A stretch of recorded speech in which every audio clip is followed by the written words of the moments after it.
So let's start. So for most humble obeisances at the lotus feet of Srila Prabhupada, begging for his mercy, then we can dive into the nectar of the Srimad Bhagavatam. Om Jnanatimirandhasya Jnananjana Shalakaya Chakshurunmilitam Yena Tasmai Shri Gurave Namaha. Namo Vishnupadaya Krishna Prestaya Bhutale Srimate Bhaktivedanta Swami Niti Namine. Namaste Saraswate Deve Gauravani Pracharine Nirvishesha Shunyavadi Paschat Deshatari. If you actually see the screen, you see the photo of Prabhupada. You see Prabhupada's smile. He said the smile of a pure devotee is so enchanting that just by looking at the smile, one will become inspired in Krishna consciousness, one will become a devotee. And see Prabhupada's so wonderful smile. Humble obeisances to Prabhupada. Shri Chaitanya Manobhishtam Stapitam Yena Bhutale Swayam Rupa Kadamayam Tadati Swapadantikam Vandeham Shri Guru Shri Yuta Padakamalam Shri Gurun Vaishnavamsya Shri Rupam Sagrajatam Sahagana Raghunatam Vitam Tam Sajivam Sadvaitam Savadutam Parijana Sahitam Krishna Chaitanya Devam Shri Radha Krishna Padan Sagana Lalita Shri Vishakhanvitamsya He Krishna Karuna Sindhu Dina Bandhu Jagatpate Gopesha Gopika Kanta Radha Kanta Namostute Tapta Kanchana Gaurangi Radhe Vrindavaneshwari Vrishabhanu Sute Devi Pranamami Hari Priye Vancha Kalpa Tarubhyasya Kripa Sindhubhya Evacha पतितानां पावनेभ्यो वैष्णवेभ्यो नमो नमः। जय श्री कृष्ण चैतन्य प्रभु नित्यानंद श्री अद्वैत गदाधर श्रीवासादि गौर भक्त वृंद हरे कृष्णा कृष्ण कृष्ण हरे हरे हरे राम राम राम हरे हरे। श्रील प्रभुपाद की जय। ग्रंथराज श्रीमद् भागवतम की जय। सर्वशास्त्रादि पीयूष सर्व वैदिक सत्फल सर्व सिद्धांत रत्नाद्य सर्व लौकिक दृक्प्रद सर्व भागवत प्राण श्रीमद् भागवतो प्रभु कलिदंतोतितादित्य श्री कृष्ण परिवर्तिता परमानंद पाठाय प्रेम वर्ष अक्षराय ते सर्वदा सर्वसेवाय श्री कृष्णाय नमोस्तुते। मद एक बंधु मद संगीन मद गुरुन मन महाधन मद निष्ठार्क मन भाग्य मद आनंद नमोस्तुते। असाधु साधु तादा इन अति नीचो च ताकरा हाना मुंचा कदाचिन मां प्रेम न हृत कंथयो स्फुरः। ओम नमो भगवते वासुदेवाय ओम नमो भगवते वासुदेवाय ओम नमो भगवते वासुदेवाय। नारायण नमस्कृत्यं नरं चैव नरोत्तमं देवीं सरस्वतीं व्यासं ततो जयमुदीरये। नष्टप्रायेषु भद्रेषु नित्यं भागवत सेवया भगवती उत्तम श्लोके भक्तिर्भवति नैष्टिकी। शृण्वतां स्वकथा कृष्ण पुण्य श्रवण कीर्तनं हृदयन्तस्त्वभद्राणि विधुनोति सुहृत्सताम्। ग्रंथराज श्रीमद् भागवतम की जय। Hare Krishna, dear devotees. Thank you again for joining. I'm so happy, like all of you are so sincere that every Sunday, you are here in spite of all your busy schedules. You join the call. Very grateful to have your association. Thank you so much. Okay, so let's start. Would anyone like to share any points from the previous class that you would like to reflect upon? Okay. Hare Krishna, Prabhuji. I like in the first few verses the whole mode of repentance for the Parikshit Maharaj, and in that mode, I know we analyze that the sin he committed is not that big of a deal, but a person has done that and repenting with such a great mood, and also asking for that calamity to come now, and just so I suffer and I get relieved out of this sins. that whole mode is such a great lesson, Prabhu. Yes, thank you, Mati. That is wonderful. Well, actually, this section, like, we have heard this pastime so many times, but now we dive into the details. There is so much in this pastime. Parikshit Mata being cursed, and how, like, it's like, as you said, it's such an insignificant thing, just putting a snake, but see how much is there in that entire thing about the 6R formula, the whole thing about repentance. So we'll quickly revise that first few verses, the key points. Thank you. Anyone else? Go ahead, sir. Very good, Roji. Yeah, repentance, I think continuation of that true repentance, it purifies the heart and relieves the devotee from all the sins accidentally committed. Yes, So I thought that was important. very nice point. So Sri Prabhupada makes a point in purport that true repentance is coming from the heart, and Krishna he actually washes up the reaction for that repentance. That repentance itself burns away the reactions of the sins that actually committed. Right? And at the same time, it actually purifies the heart. So both the sinful reaction is washed away, and at the same time, the purification of heart is there with that repentance. And as I mentioned last time, this repentance is like such a powerful tool that even we can use in our spiritual life, because we may be holding on to certain habits which are not favorable to Krishna consciousness, but if we are really thinking about them and actually repenting in the right mood, then that repentance is going to purify that seed of committing the sinful activity again. Thank you for the next one. Anyone else? Prabhuji, your bandwidth is showing low. Is my voice breaking up, or? Yeah, little bit, A Prabhuji. little bit, Prabhuji, yeah. Hare Krishna, Prabhuji.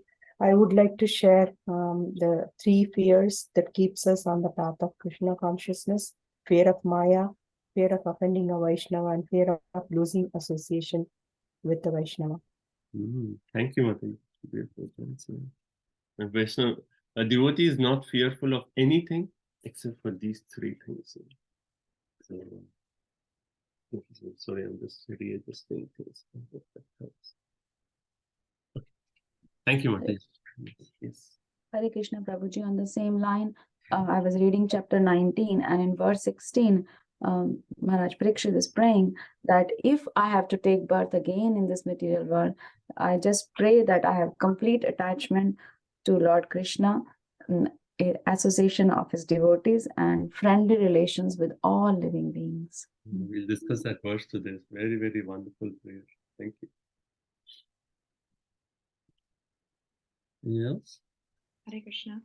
Yes. I like the point that Parikshit Maharaj, he got the death notice, but we're getting the death notice at every moment because our body is getting older, and we should be determined in our Krishna consciousness and mentally prepare ourselves, just like he mentally prepared himself. So we should also be mentally detaching ourselves.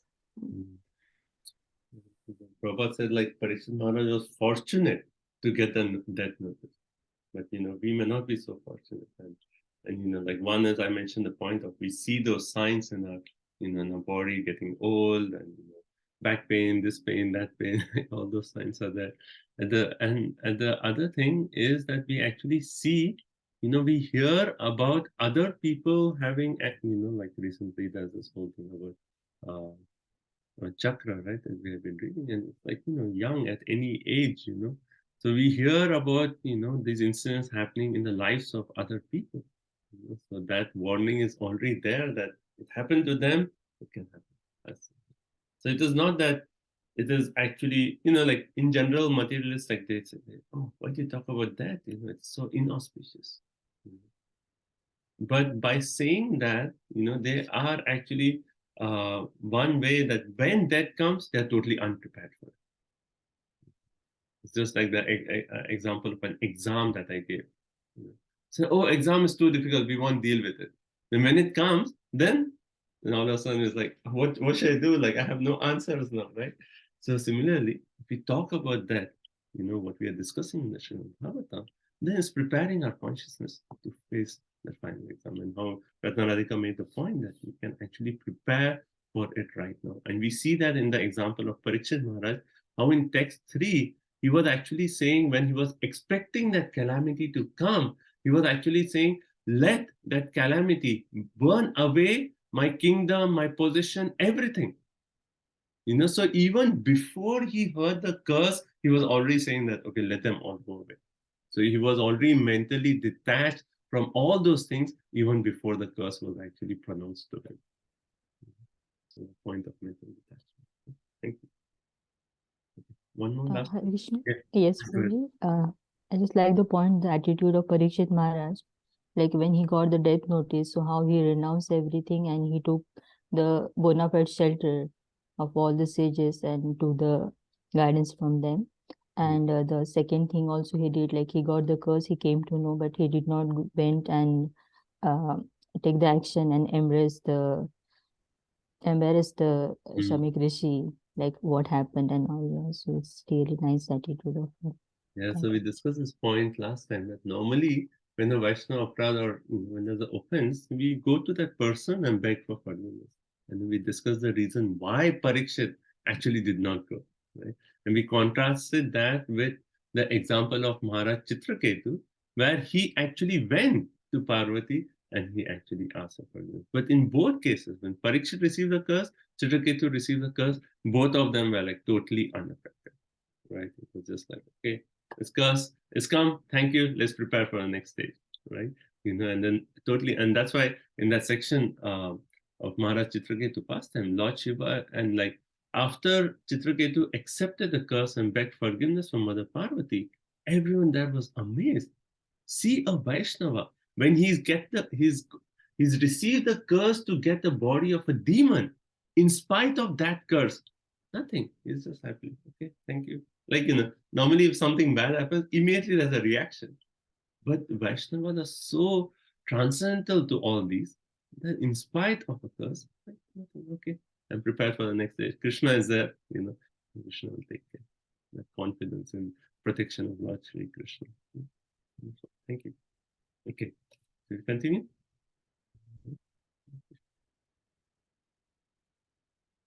Okay. So let's continue. So we discuss up to text 5. So we'll continue with text number 6. Right? So I think like I was going to review the first 5 verses, but I think you have already covered, most of you mentioned that point. The points in the first 5 verses, like basically in the first few verses, we see how Maharaj Parikshit, he actually repented, and how the repentance, how Gopinath Acharya Prabhu mentioned this point, it delivers a devotee from all kinds of sins which are accidentally committed. Right? So we talked about that. And then also Prabhupada, how we mentioned in the purport that the Lord knows the struggles of a sadhaka.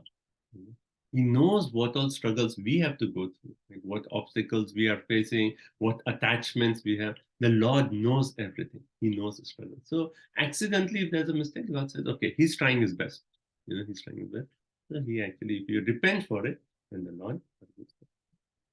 The 6R formula is also there. We discussed last time: reflection, recognition, repentance, reconnection, responsibility, rectification. Okay, in the next verse in text 2, we read about how Maharaj Parikshit is owning his mistake, and he's actually also making the point of reconnection, right? Because how is he making the point of reconnection? Because he's saying, due to my neglecting the injunctions of the Lord. And one will say, like, we accept that this is such a small thing. He just put a snake on this, right? And it was also so circumstantially based. And now he's saying, oh, I have broken an injunction of the Supreme Lord, right? So how he's actually taking the small thing and considering that, oh, such a big offense I have made, right? And he's connecting with Krishna. That finally I have displeased Krishna. And why I have displeased Krishna? Because I insulted the Brahmana. And Brahmanas are so dear to Krishna. So in that way, I have displeased Krishna. Okay? So due to my neglecting the injunctions, I must certainly expect, and he's actually saying, let it come right now. Because if it does not come right now, then I will have the tendency to recommit the same mistake. I may commit the same mistake again. And if it comes right now, then not only I'll be purified of the tendency to commit the mistake, but also all the sinful reactions because of that will be washed away. So let it come right now. And how many of us can actually think in that way? Normally, when a mistake is done, we are actually hoping that, okay, Krishna, please forgive me. let not any reaction come to this. Right? The Parikshit's mood is, let it come right now, because he is like really so serious and eager to go back home, back to Godhead. And he says, like, if anything, let it get clear right now, because my path should be clear. Go back home, back to Godhead right now. Right? And then further in text 3, he actually says, I am uncivilized and sinful. And here we see the mood of humility. And I mentioned this point in the previous class also, that we see the bhajans of our acharyas, right? Where like particularly this bhajan is so beautiful. Amara jivan sada pape rata, nahi ko punya. Bhaktivinoda Thakur is actually saying, Amara jivan sada pape rata. Now imagine Bhaktivinoda Thakur. Actually, there is not a tinge of anything sinful in life. It's all about pure devotion service. But what is he praying? Amara jivan sada pape rata, nahi ko punya rata. It is just filled with all sinful reactions. There is not a tinge of piety in my life. That is the mood of a Vaishnava. That's the mood of a Vaishnava, right? So here we see Maharaj Parikshit. I'm uncivilized, I'm sinful because I have neglected Brahminic culture, Krishna consciousness, and cow protection. And we discuss how these three are actually related. Right? So therefore, I wish that my kingdom, everything be burned up right away, right now, right? So that I may not recommit this act, right? So he's already developing that mood of detachment even before the curse has come. In text 4, he hears the curse, right? A disciple of Swami Krishi, actually very repentantly, in the mood of repentance, he actually comes and he tells the curse to Maharaj Parikshit, and how he will be, he's cursed to die in 7 days by a snake bird. Okay? And then, so up to this point of repentance, we see the mood of Maharaj Parikshit, that he was feeling distressed. He was feeling that, oh, I have done such a big thing. But as soon as he heard the curse, then he became happy. It is like, it's like, how do you understand that? It's like, when he heard the curse, he said, yes, I was expecting the reaction, I was hoping the reaction, and now the reaction has come. It's very nice. And here we see the point that how devotees can actually accept even the most adverse situation as a blessing of the Lord, as the mercy of the Lord. And he can happily accept those things. And this is not, how we study Bhagavatam as a book Bhagavatam and also person Bhagavatam, right? In person Bhagavatam, we have examples of these right now, like we have the entire life of Bhakti Tirtha Swami Maharaj, where he actually was going through such severe cancer and blood cancer that's all over his body. And then what was his mood? Like, if anyone has not heard that, there's like a 5 hours class that Radhanath Swami Maharaj gives on Bhakti Tirtha Swami Maharaj. So if you've not heard, please hear that. It's so wonderful. 5 hours he just talks about, like, that final mood of Bhakti. And he actually says that how Bhakti Tirtha Maharaj, like, he was so in such a condition that even when the disciples used to kind of, like, bring him to a sitting position, his bones used to crack. So imagine like how much pain he was going. But what was his mood? He actually told Radhanath Swami Maharaj that the situation I am right now, I would not exchange that for anything in the whole world. I am so happy in my Krishna consciousness. I'm having so deep realization that I will not change my situation. I will not exchange it for anyone. That is the realization of the devotee. So in spite of externally, it may seem all this curse or different difficulties, but internally, the devotee is actually relational. Oh, Krishna is so kind. He is actually clearing everything so that my path back home, back to Godhead, is all clear. So Krishna, Parikshit accepted the good news and it's a cause of indifference. Right? Immediately became detached. So text 5, we see how Parikshit Maharaj, he sat down on the banks of the Ganges. We discussed this point that Ganga, Jiva Goswami actually said it could be Yamuna, because geographically that is close, right? So it could be Yamuna. But either case, it is actually said it is Amartya Nadyam. Amartya Nadyam means it is actually something which is beyond Martya. Martya Loka is this material world, right? Material world is a world of death. Amartya actually transcendental. Right? So this river is actually the river, transcendental river. Okay. And then also here we see the point how he is rejecting all other practices of self-realization, because transcendental loving service to Krishna is actually the greatest of all achievements. So that one line in text 5, Krishangi Sevam Abhimanyamana. Beautiful line. Krishangi Sevam Abhimanyamana. So that actually Adhimanyamana actually means one who thinks of this as the greatest of all achievements. The highest achievement is actually to have shelter of the lotus feet of Lord. Right? And we discussed this last time also. Prabhupada often quotes this from 6th chapter of Bhagavad Gita. Yab labda chaparam labham manyate nadikam tataha.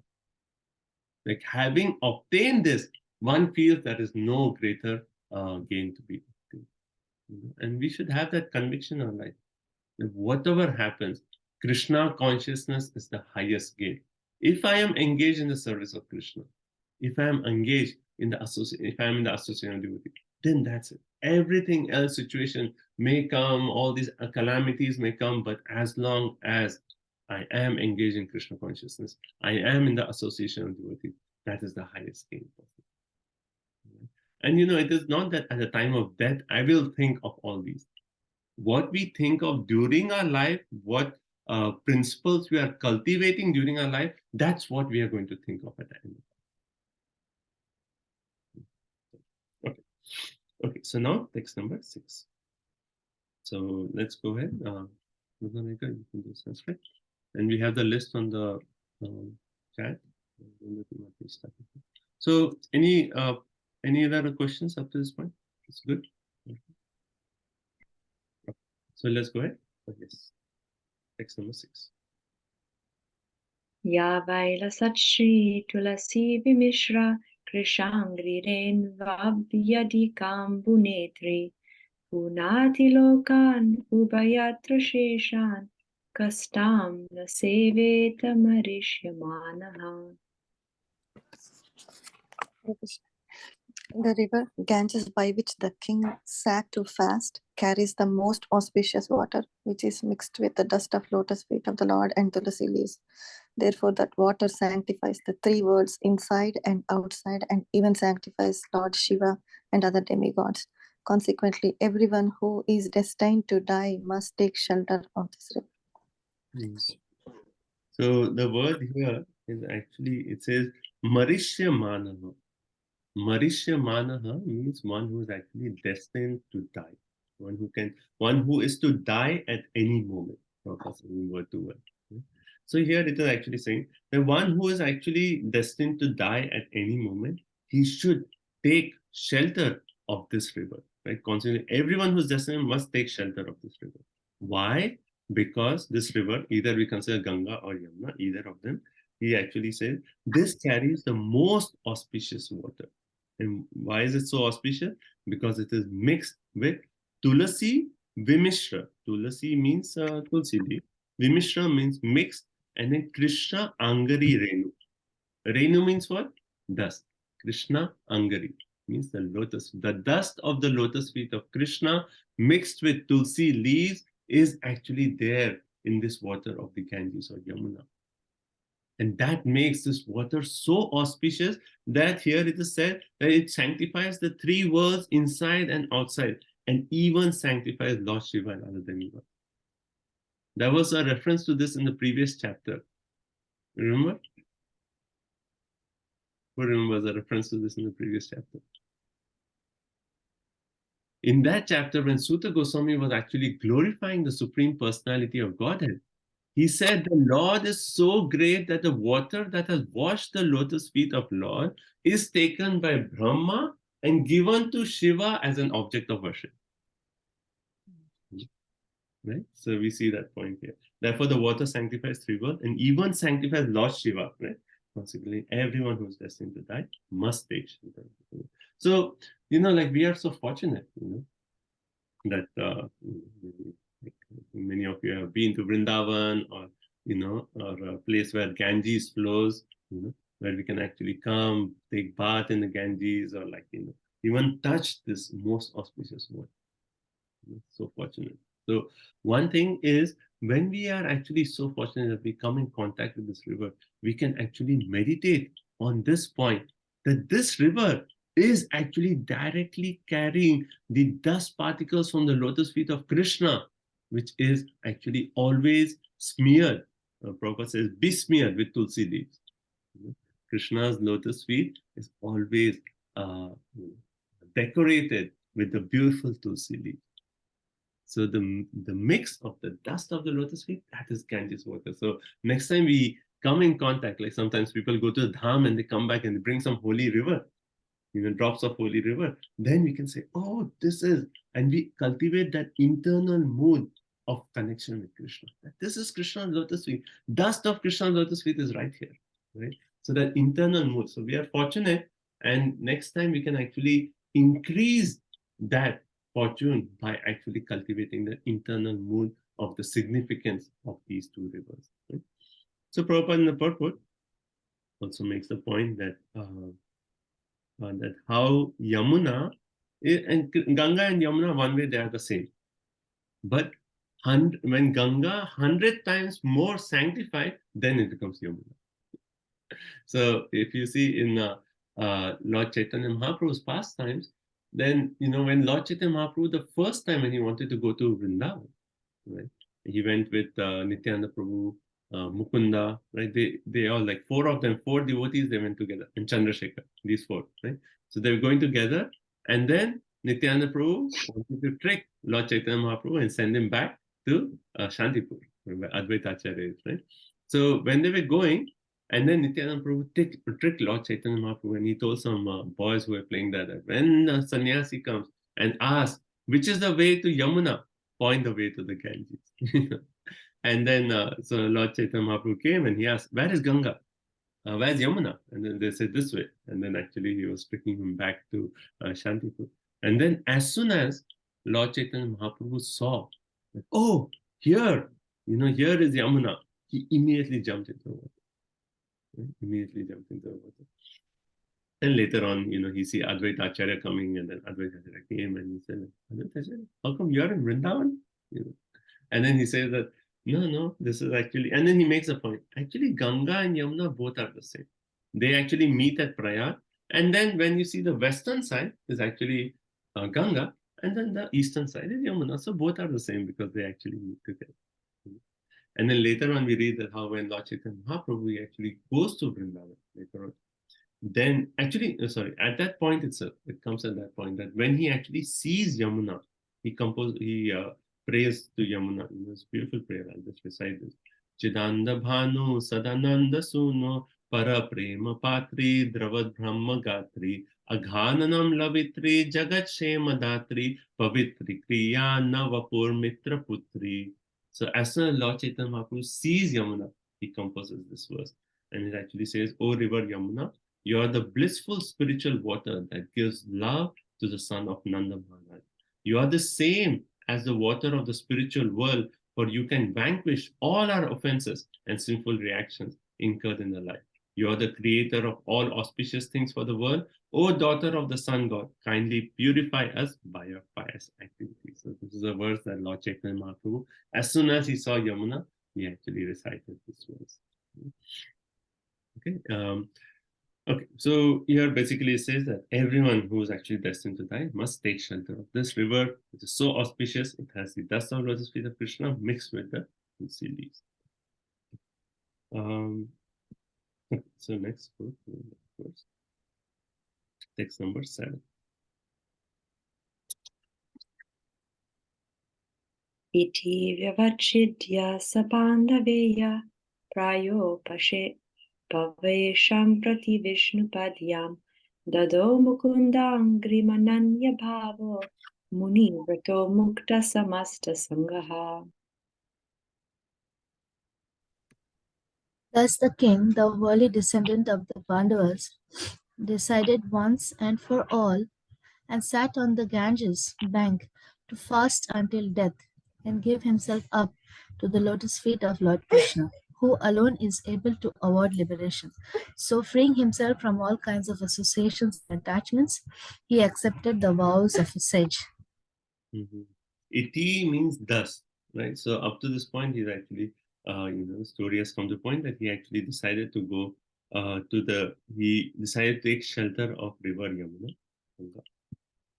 And then here is saying, iti, thus having decided, Pandaveya, like Parikshit Maharaj is referred to as Pandaveya because his actions are as glorified. His decision to actually go to the Ganges and fast is actually as glorious as an act of the Pandavas.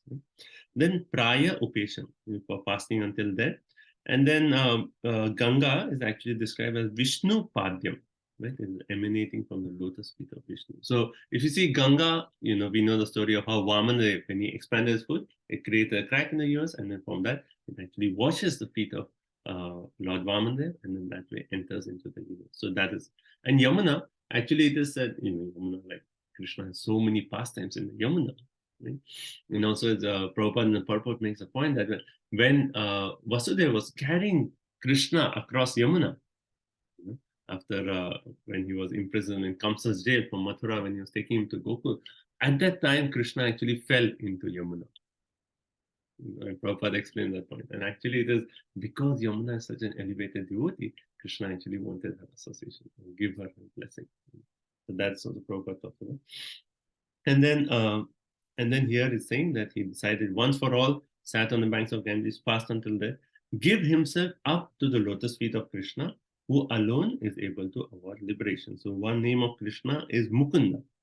Mukunda means what? One who's actually able to give liberation. So here it says Mukunda Angri. He actually he gave himself to the lotus feet of Krishna. And how did he do that? Ananya Bhava, without any deviation. Right? And we see this word Ananya come even in Bhagavad Gita and other places. Ananya Bhakti. Ananya means undeviated, without any deviation. 100% Krishna conscious. Ananya Bhakti. Right? So Ananya without any deviation. And then Muni Vrataha means with the vows of a sage. Okay? And then Mukta Samasta Sangha. And he gave away all other attachments. So giving up all other attachments and taking the vows of a sage. So those 2 points are there. So Prabhupada in the purport talks about that how the mood of a devotee, like he makes an excellent point, right? The mood of a devotee is that he frees himself on all sorts of association. Like even in Bhagavad Gita, when in 15th chapter, it talks of that inverted tree reflection, right? In that, what is the solution to get out of it? Nirmana moha jita sangha dosha, right? Give away all those associations that are keeping us here in this material. Nirmana moha jita sangha dosha. So first point is one should free himself of all sorts of contaminating association, and by that, what will happen? One will no longer commit any sinful activities, right? The other thing is one should always be engaged in the chanting of the holy name of Krishna, or always have meditation on the lotus feet of Krishna, because by that meditation, it will actually free us from all sinful reactions of all the activities we have done in the past. You see the formula? So one way a devotee is always cautious that he will not commit any sinful activity. At the same time, he is conscious of Krishna, so that whatever activities he's done in the past, all that sinful reaction is washed away. Right? So we can remember this point, that the mood of a devotee is cautious and conscious. Cautious not to commit any sinful reaction. Particularly, those who are initiated, we have taken vows in front of the spiritual master. We have taken vows in front of the Vaishnava. So that we always be cautious not to commit any sinful activity. And at the same time, we are conscious of Krishna. So that's actually the positive aspect. So one is like, 4 regulatory principles, and other side, chanting Hare Krishna. Cautious and conscious. Okay, and then Prabhupada in the purport points about right. So Prabhupada says the principle is that one should not willingly commit any sin in his life, and should constantly remember the lotus feet of the Lord without deviation. So willingly we should not do any mistake. But the nature of the material world is such that we may unwillingly commit a sinful activity. So Prabhupada makes the point that Parikshit, who was so faultless, such a great devotee, even he made a mistake. So the nature of the material world, that unwillingly one may commit certain mistake. But if that is unwillingly, then Krishna will take care. If we repented, then Krishna will forgive us. So at least willingly, we should not commit any mistake. And Prabhupada in purport, towards the end, also quotes this verse from the 11th canto. So padamulam bhajata priyasya taktana abhavasya hari prasheha. So basically that verse is actually saying that one who has given up all engagements, who has taken shelter of Swapadamulam, of the lotus feet of Lord Shri Krishna, then because the devotees are so dear to Krishna, right? If he accidentally commits a sinful activity, then the Supreme Lord, who is seated in the heart, immediately takes away the reaction to the sin.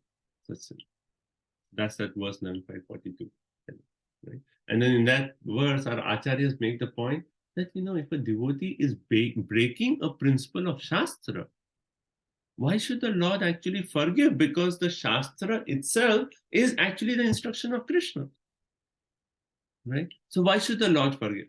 And then the acharyas focus on this word, Hare Pareshaha. Oh, sorry. Is it Pareshaha?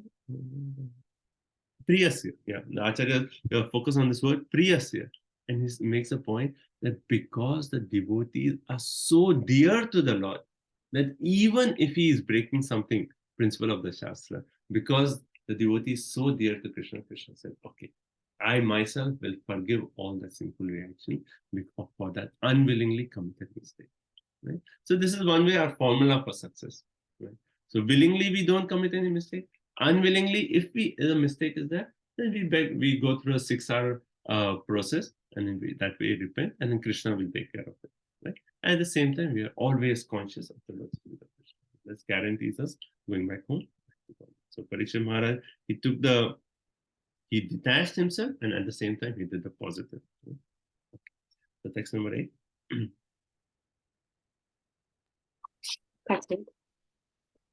Tatro pajamur bhuvanam punana mahanubhava munaya sashishyaha rayena tirtha bhigama padeshai swayam hi tirthani punanti santaha.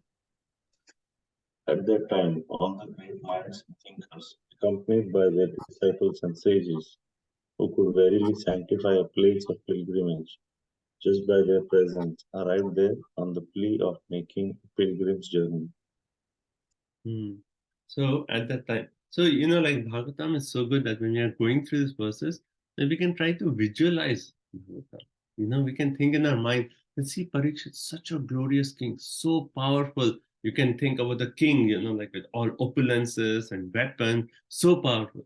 And then that whole episode with Shamikrishi, you can, meditate on these things, like how he was tired, he put a snake on Shamikrishi, and then he was coming back to his palace, and then he was repenting in that way. And then as soon as he heard the curse, what did he do? He gave up everything, came to the banks of the Ganga, and then decided to fast until death, right? And then what did he do? He actually took the vow that, okay, always focus on Krishna Angari. He actually focused on the lotus feet of Krishna, and then decided to fast until death. He gave away all other attachment. He was the emperor of the whole world. Gave away everything, came to the banks of the Ganges. And here, after that is described. Then, so you can imagine that, okay, on the banks of the Ganges, Parikshit Maharaj is sitting alone. He's given up everything, fasting until death. And now all the great sages, here it says, great sages accompanied by their disciples. So it says Shishyaha. So along with their disciples, right? Prayanatita, they actually all came there, right? And it says these sages who could verily sanctify a place of pilgrimage. So anyone wants to say the verse? Unmute and please say the verse. That saintly person, they themselves sanctified their holy places. Tirthi kurvanti tirthani. Okay, how does it start? Bhagavad Gita, Bhagavad Gita, Bhagavatas. Kurvanti tirthani swantani gata vitaha. So this is one of the verses of memorization. So in the 13th chapter, text 10, actually this verse, when Yudhishthira Maharaj sees Vidura, he actually says that you yourself are a place of pilgrimage. So same point is actually mentioned here, that how these sages, they themselves verily sanctify a place of pilgrimage. So common men, they go to the holy place and then they bathe in a river and then they deposit all their sin there. But these saintly people, they go to the holy place and they purify the holy place itself. And this is actually there in when we read the story of the descent of Ganges, further in the Bhagavatam, that when Bhagirathi, he actually requested Ganges to descend on the earth, and Ganges said, make two conditions. She actually said, first of all, my force is going to be so high, who is going to receive me? If you come directly on the earth itself will get washed away. And then second thing is all the people will come and deposit their sinful reactions. What about that? And then the answer to that is Bhagirathi actually makes a point. He says, Sadho Nyasa Santa, and he says, Brahmishta Loka Pavanaha, Haranti Agam Te Anga Sangat, Teshva Aste Hi Agad Bidaha. He says that when pure devotees come, because the Lord is situated in the core of their heart, and wherever the Lord is, there is no question of any sinful reaction. So when pure devotees come to that place, then all your sinful reactions will be washed away. Right? So now the point here is that these sages are so elevated that they themselves can sanctify these places of pilgrimage. Then why did they come to meet Parikshit? If they are so elevated, why did they come to see Parikshit? And here is the point, right? Here is the important point, that even though these sages are so elevated, they knew that how Parikshit Maharaj is so glorious. So even these saintly persons, they seek out opportunities to actually see where Bhagavad Katha is going on and where there is an opportunity to associate with devotees. Even these elevated personalities are looking for that opportunity. So just by their presence that arrived there on the plea of making a pilgrimage. So they said, oh, we are going for pilgrimage.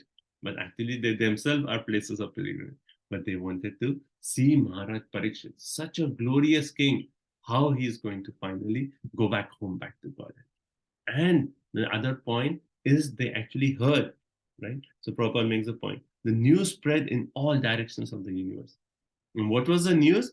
That now that is going to be the Amrit of Bhagavatam is going to be distributed. Not the Amrit that was there in churning of the milk ocean. What all the demigods relish. That is just one Amrit. But the real Amrit here is the Amrit of Srimad Bhagavatam. And that is going to be distributed in this place. So all of them with their disciples, they actually came to this place. So Prabhupada says they could foresee that Srimad Bhagavatam would be spoken by Sukadeva Goswami, and they all wanted to take advantage of this great occasion in this place. So when we go to the holy place, the main thing we go is to actually seek the association of sadhu. And also because we are sadhakas, by going there, we are getting purified of the sinful reactions. At the same time, we are actually, by the association of sadhu, the bija of the sinful activity is washed away, and at the same time, the bhakti aspect is actually given to us. So there is purification of our sinful reactions, purification of the desire to commit sinful reaction, and the Siddha Bhakti. All these three gifts can be given, can be obtained by going to the holy places. Okay, and then the news spread in all directions, and you can think about like how did the news actually spread? There's no Facebook, Twitter, all these things were not there at that time. But we see that even at that time, because it is such a king, actually in Chaitanya Charitamrita, it said in the conversation between Lord Chaitanya Mahaprabhu and Ramananda Rai, Lord Chaitanya Mahaprabhu asked Ramananda Rai, who is actually the most famous and the most glorious personality? And Ramananda Rai said, a pure devotee is the most glorious. But because even for a pure devotee, even people in the higher planetary system, they know the glories of a pure devotee and they are aware. What is a pure devotee doing? So when Maharaj Parikshit decided to fast, they all knew, oh, such an elevated personality is actually fasting. So they all came on the plea of going to pilgrimage to see, to relish this nectar of Bhagavad. Okay, next verse. Text 9 and 10. Atrir Vashishtas Chavana Sharudvan Arishta Nemir Brigur Angirashtra Parasharo Gadi Sutotarama Utatya Indra Madhed Mavahu Medhatitir Devala Arishtisheno Bharadvajo Gotamapi Paladaha. Maitreya Orva Kvasha Kumbhayoni Dvaipayano Bhagavanara.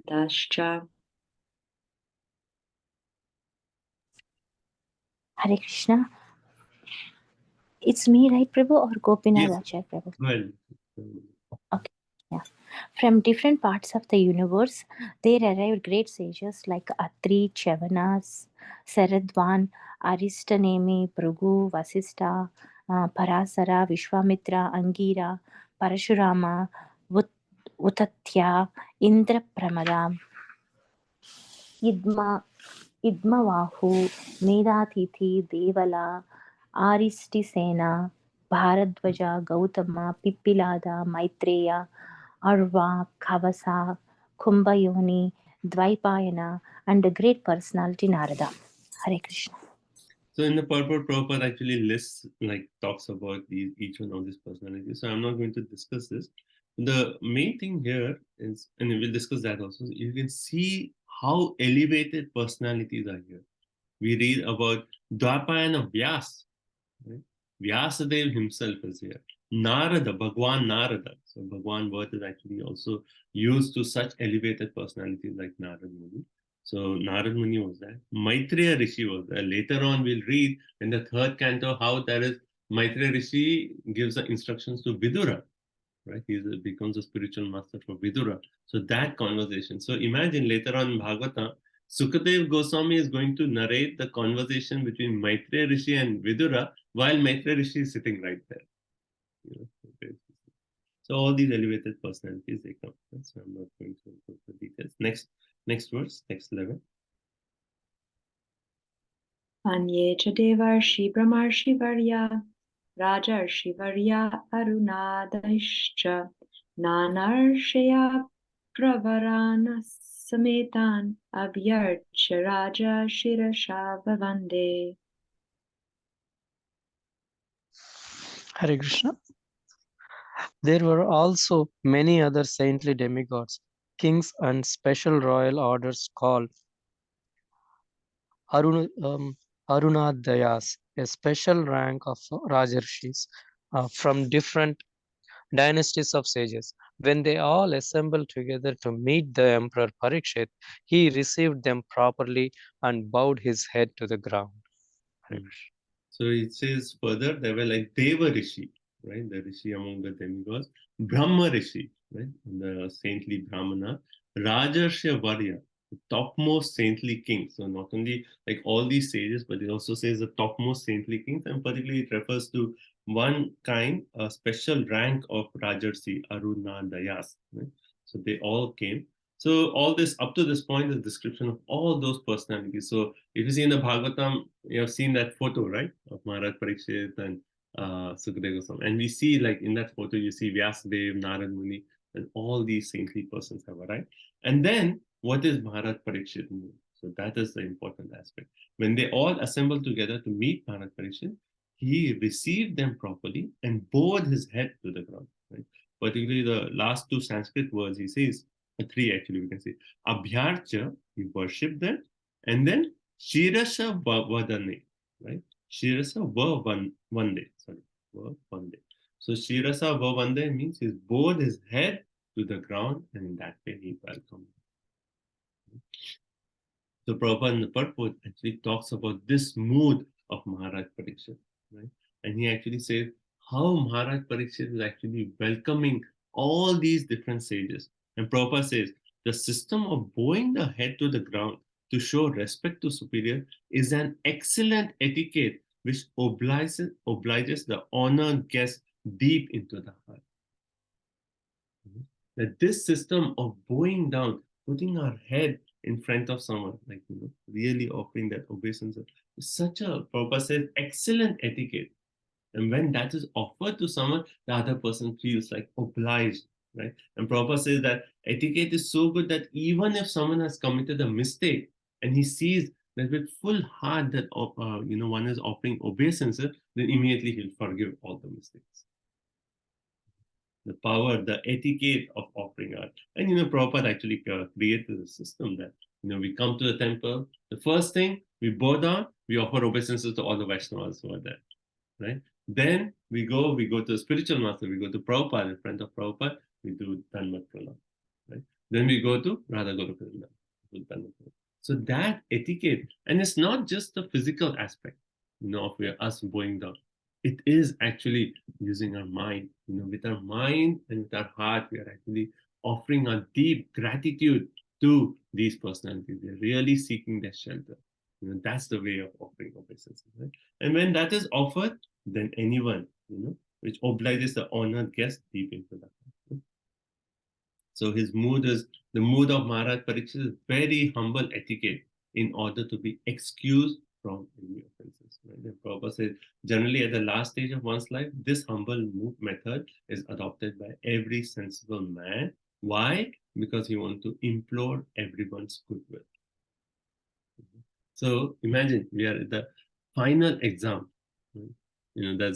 Anyway, I'll start off with this other story. The Prabhupada tells the story that two men were fighting. Right? And one was saying that the knife is better than a scissors. And the other person was saying, no, scissors is better than a knife. And the argument got so heated, they were on a bridge, and then like one person pushed the other person out the bridge. And the other person fell into the river, and he was drowning into the river. And even while he was drowning, he put his hand above the water and he did this. That means the scissor is better than a knife. So Prabhupada tells this story that is how, like he refers this to, scientists, like how they are like so adamant about their philosophy that even at the time of death, when Krishna has come right in front of them, they said, oh no, there's no God, that's the other. But we see that point, that how, even at the time of death, we hold on to our different, no, this is right. This is the way it's supposed to be. But here Parikshit Maharaj is teaching us how we should actually live, right? Bhagavatam teaches how to live, how to live, right? So when in that mood is in a humble etiquette, right? We actually beg forgiveness from everyone. We give away all our conceptions. Oh, I was right here. I did this.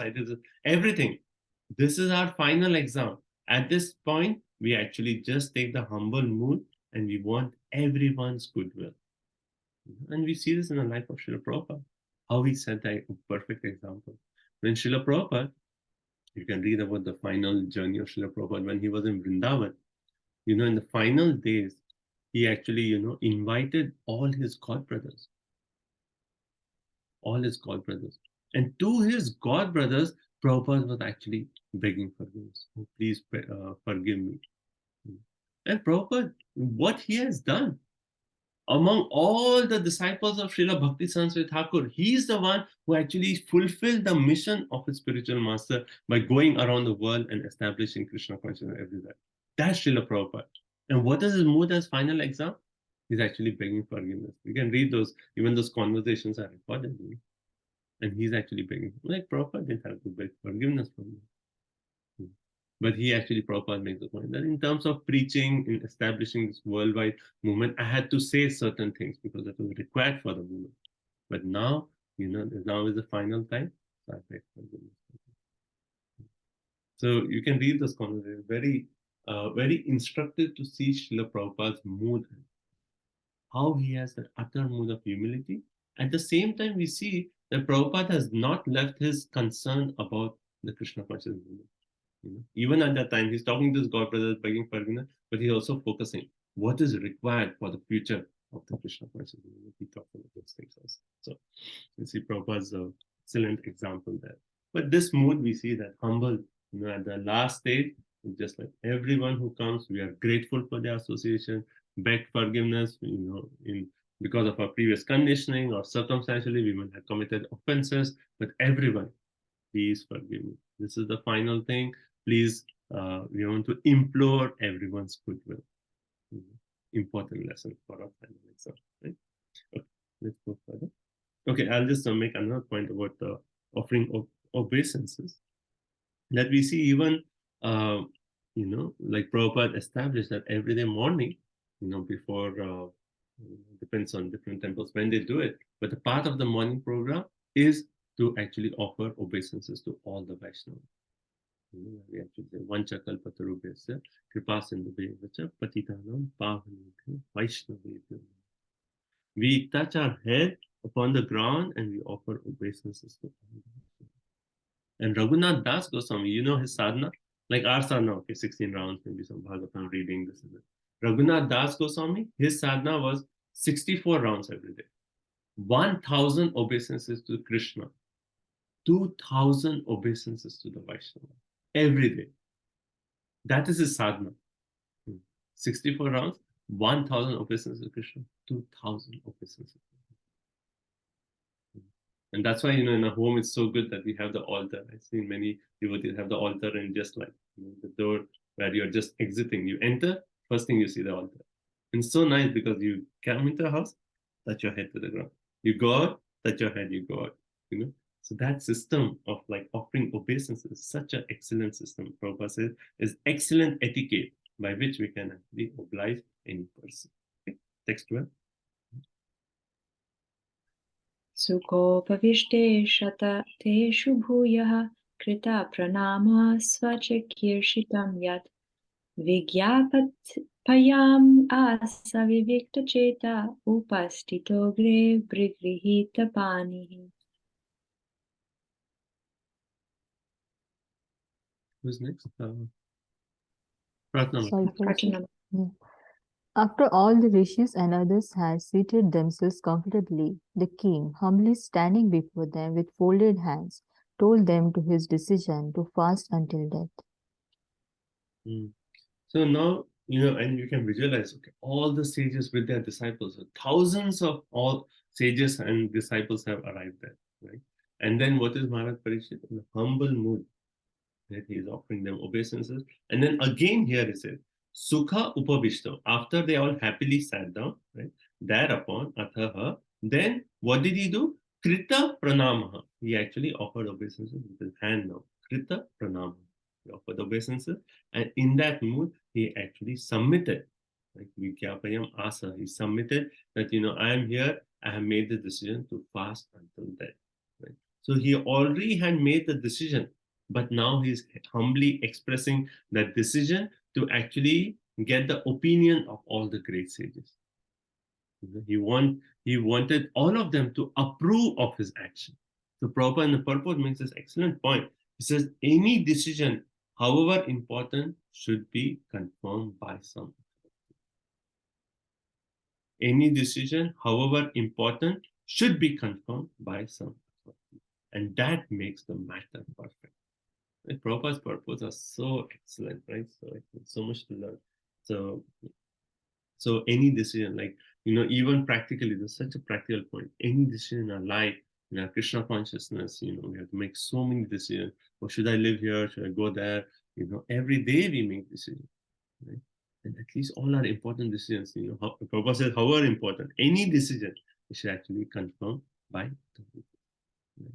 And that makes it perfect. Why?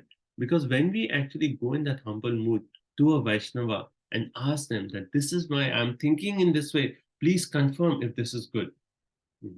And if the Vaishnava actually gives his blessing to him, then even though that decision may have some pros and cons and something is not so favorable, but because a Vaishnava has approved it, he has put the stamp on it, then Krishna will actually make that a very auspicious decision.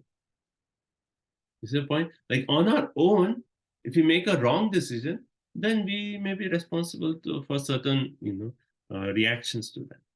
But if we get the approval of a Vaishnava, because Krishna will always fulfill the words of a Vaishnava. Vaishnava puts a stamp, then Krishna will say, okay, because he asked the Vaishnava, now it is perfect. Because the Vaishnava has given blessings, everything is going to be perfect. Right? But it is this like practically, like we you can say, like sometimes we actually hesitate to ask questions. Like they often make this one point that I have already made my mind. Do not confuse me with more details. Or they say, like, I have already made my mind. Do not confuse me with the truth. The people, because in our mind we already have that inclination. If I do this, then that is the best thing, right? And we hesitate that if I go to a Vaishnava and say, and what if he says the other thing? Maybe I'm not surrendered enough to accept that. So finally, it comes to a point of lack of surrender that if we are hesitating, right? So Prabhupada makes a point. Any decision, you should actually confirm it with that will make it perfect. So Vaishnava give their blessings, then whatever is decision, Krishna will make it all auspicious. Okay, so here he's actually seeking their approval for his decision to fast and do that. And we see this also in Lord Chaitanya Mahaprabhu, right? When he actually was going to South India, right? When he wanted to go to South India, he actually took permission from all the Vaishnavas. And we see that how Chaitanya Mahaprabhu, he was actually holding them by hand, and he humbly actually informed them that you are all dear to me than my life. I can give up my life, but to give you is very difficult to me. You are all my friends. And he talks about like how he's so obliged that they brought him to Jagannath Puri. But then he says, I now beg all of you for one bit of charity. Please give me permission to leave for a tour of South India. So even Lord Chaitanya Mahaprabhu, we see how he's actually expressing this mood of getting approval of the Vaishnavas.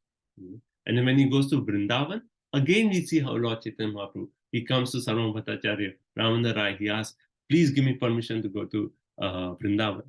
And then they actually kind of make so many excuses that now there is Chaturmas is starting. Then they say, oh, well, after there's Dol Yatra. Then after they say, oh, it's too cold, don't go right now. Then they say, oh, Jagannath Rath Yatra is coming, please stay. And that way they give excuses. But finally, Lord Chaitanya Mahaprabhu comes to them and says, no, please give me permission. And then they say, okay. So there's also a practical point that when you are going to the Dham particularly, you should certainly see the permission, blessings of all the Vaishnavas, and any decision we actually consult our mentor or spiritual master and so on. Okay, text 13. So text 13 onwards, we see what Parikshit Maharaj will actually say to all these sages. So up to text 16 onwards till text 13 to 16, right? So these 4 verses is what Parikshit Maharaj responds, speaks to the sages. So any comments up to this point? Or let's just take 2 reflections, any points that you like in the verses up to this point? Prabhuji, the last point you said, sometimes you have such a strong desire, for example, to go to the Dham. So even if you're scared that if you ask permission from somebody and somebody says, oh, you should not go, and as you were saying that you have already made up your mind. So, and you gave a very nice example of how even Chaitanya Mahaprabhu took permission of the Vaishnavas. So it's sometimes you have already made up your mind, right? Like, if it is certain things that we know is like, going to the Dham, then we can seek their blessings. Maharaj, like, this is like the time I want to like go get recharged in the Dham. I want to get recharged in my Krishna consciousness, and that's the reason I'm seeking your blessing. When it is like such auspicious spiritual activities, then certainly the Vaishnavas will give blessing. Hare Krishna, Prabhuji. Yes. Devotee should always be cautious not to commit any sinful activities and always be conscious of Krishna, chanting Hare Krishna mantra all the time. Cautious and conscious. Okay. Hare Krishna, Prabhuji. I really like the point that at the time of death, we should be grateful for association and beg for forgiveness. I mean, I really like the example of Prabhupada. I mean, he did a lot. He changed so many people's life, but he's still asking for forgiveness. That's so nice, Prabhuji. Humility, humble mode. Thank you. Yeah. Hare Krishna, Prabhuji. I like the success formula where willingly should not commit any mistakes, and unwillingly, even if you go through the 6R formula, which is the secret for success. And at the same time, we do the positive of always like trying to chant Hare Krishna, keep remembering Krishna, engage in Bhagavad Gita. So, Okay, so let's proceed. So now let's see what, yeah, anything else? Rohini Pro, you something? But I like the point so that how sorry, I like the point that how Maharaj Parikshit, even at the time of death, he is still welcoming all the sages properly and bowing down. It's not that he's just like laying down because he's going to die. So so it's like a very proper etiquette even at the time of death. And this point is important, that etiquette is not that, okay, at the time of death, I will develop that mode of humility. Right. It is something that we cultivate through the life, and hence at the time of death, we can actually do it. Okay. Arundhati Mati, you're saying something? Yeah, Prabhuji, I like the same point. I echo with them. I have one quick question. Actually, this is you told that when we go to the dhams, the sins will be washed off and the desire to do sin will be washed away. And then you made another third point. I missed that point. The bhakti. When we associate with the saints, what do they give us? They give us devotion. So, seed of peace, knowledge. Seed of bhakti, yes. Thank you. So let's proceed. So text 13 to text 16, we'll do this 4 verses. Okay, go ahead. So this is what Parikshit Maharaj says to the sages. Rajo Vacha. Rajo Vacha aho vayam dhan yataman nripanam mahatamanu grahaniya shilaha ragyam kulam brahmana pada shochad durad vrishishtam batagarya karma. The fortunate king said, "Indeed, we are the most grateful of all the kings who are trained to get favors from the great souls. Generally, you sages consider royalty as refuse, to be rejected and left in a distant place." So what is Maharaj Parikshit's mood? Consider like, one can easily think that, oh, I am going to die in 7 days. So isn't the main thing about me now, my focus should be on me. I'm going to die in 7 days, right? But his mood is so much of gratitude to all these sages. And he says, we are most grateful. We are the most grateful of all the kings who are trained to get favors. Like normally we see in so many stories of Bhagavatam that when the kings, like let's say they do not have child, they go to the sages and say, oh, please do this yagya so that we have a child. They actually seek favors from these brahmanas, right? And then he actually says, you sages consider us royalty as refuse to be rejected and left in a distant place. And the point Prabhupada explains in the purport, that because the sages are so absorbed in their mood of like spiritual, transcendental elevation, they don't associate with anyone who has to do so much with worldly matters, taking care of kingdom and being a king with all the opulences and all that. They keep themselves away, right? So here it's actually said, like if you see the Sanskrit, it says Brahmana Pada Saucha Durat. Durat means at a distance, but Brahmana Pad, it actually says where the saintly people wash their feet. At that place, they don't even allow the kings to actually come at that place. That is how they want to keep a distance from all these kings. And we see that in the story of Lord Chaitanya Mahaprabhu, right? We see Sarvabhauma Bhattacharya, he comes to Lord Chaitanya Mahaprabhu and he has this request that there is this king by name Maharaj Pratapurudra, and he wants to meet you. I have this request, please give permission. And as soon as Lord Chaitanya Mahaprabhu, he heard this, he covered his ears and he said, oh, Sarvabhauma Bhattacharya, what are you asking from me? I am a sannyasi, and for me to meet someone like a king, it is actually the worst thing. He says it's worse than drinking poison. And particularly he says 2 things: people who are actually absorbed in material things and those who are women or womanizer. Those which actually always stay. Association with them is worse than drinking poison. Then the famous verse is that Prabhupada quotes, Nishkinchanasya bhagavad bhajon mukhasya param param jigamishor bhavasagarasya sandarshanam vyasinam atha yoshitam cha ha hanta hanta visha bhakshanato apya asadu. It says, the Lord then told Sarvabhauma Bhattacharya, alas, for a person who is seriously desiring to cross over this material ocean, right? For him and engage in transcendent serving of the Lord, then for him, seeing a materialistic engaged in sense gratification or seeing a woman who's similarly interested is more abominable than drinking visha or poison. That's what Lord Chaitanya Mahaprabhu told Sarvabhauma. And then Sarvabhauma said, oh, but this king is different. He's a great devotee. But still, even though he's a great devotee, Lord Chaitanya Mahaprabhu said, just like someone may just see a wooden figure of a woman and get attracted, similarly, even though he's a devotee, I cannot see him that way. Lord Chaitanya Mahaprabhu said, and he's setting the example of how, as saintly people, they actually keep association of kings at far distance. So Maharaj Parikshit is making the point that you never come, to saintly people, but how I'm so grateful that finally, in my final exam, you all have appeared here. Imagine we are in our final stage, and then all our spiritual masters and everyone comes to actually help us in the final stage. How much grateful we'll be to all of them. Next verse. Prabhupada in the purport, he actually makes this point.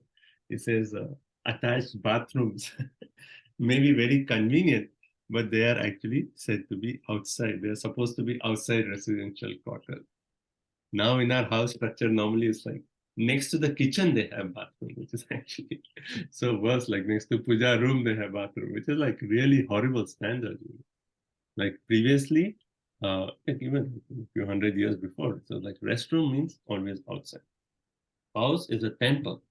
How can you have a dirty place in the temple?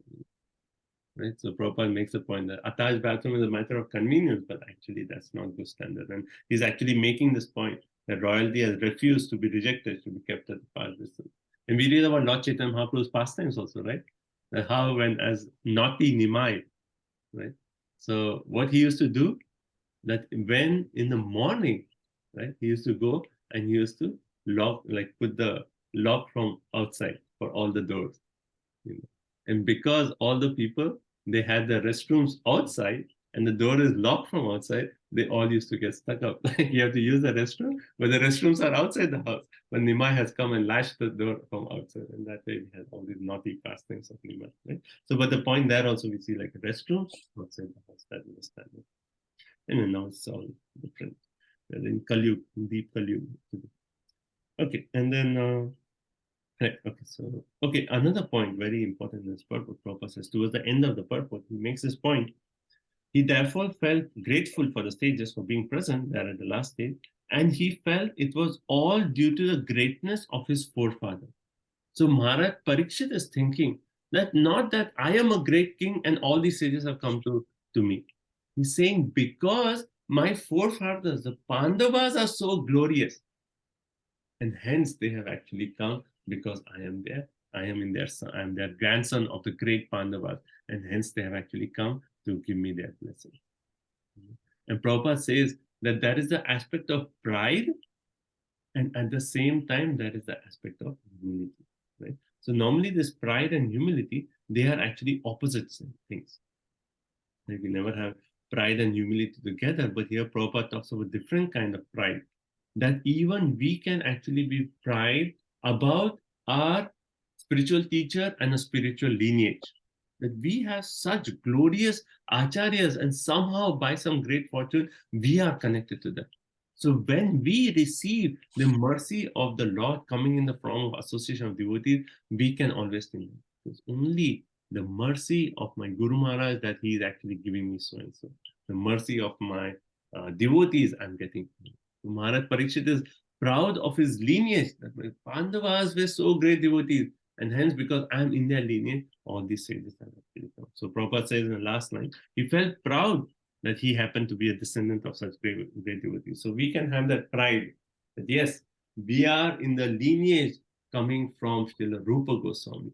We are in the lineage coming from Jiva Goswami. We are in that lineage coming from Sanatan Goswami, from Narottam Das Thakur, and finally coming from Srila Prabhupada. So we can have that pride, right? But that pride is not compared to the pride that the materialists have.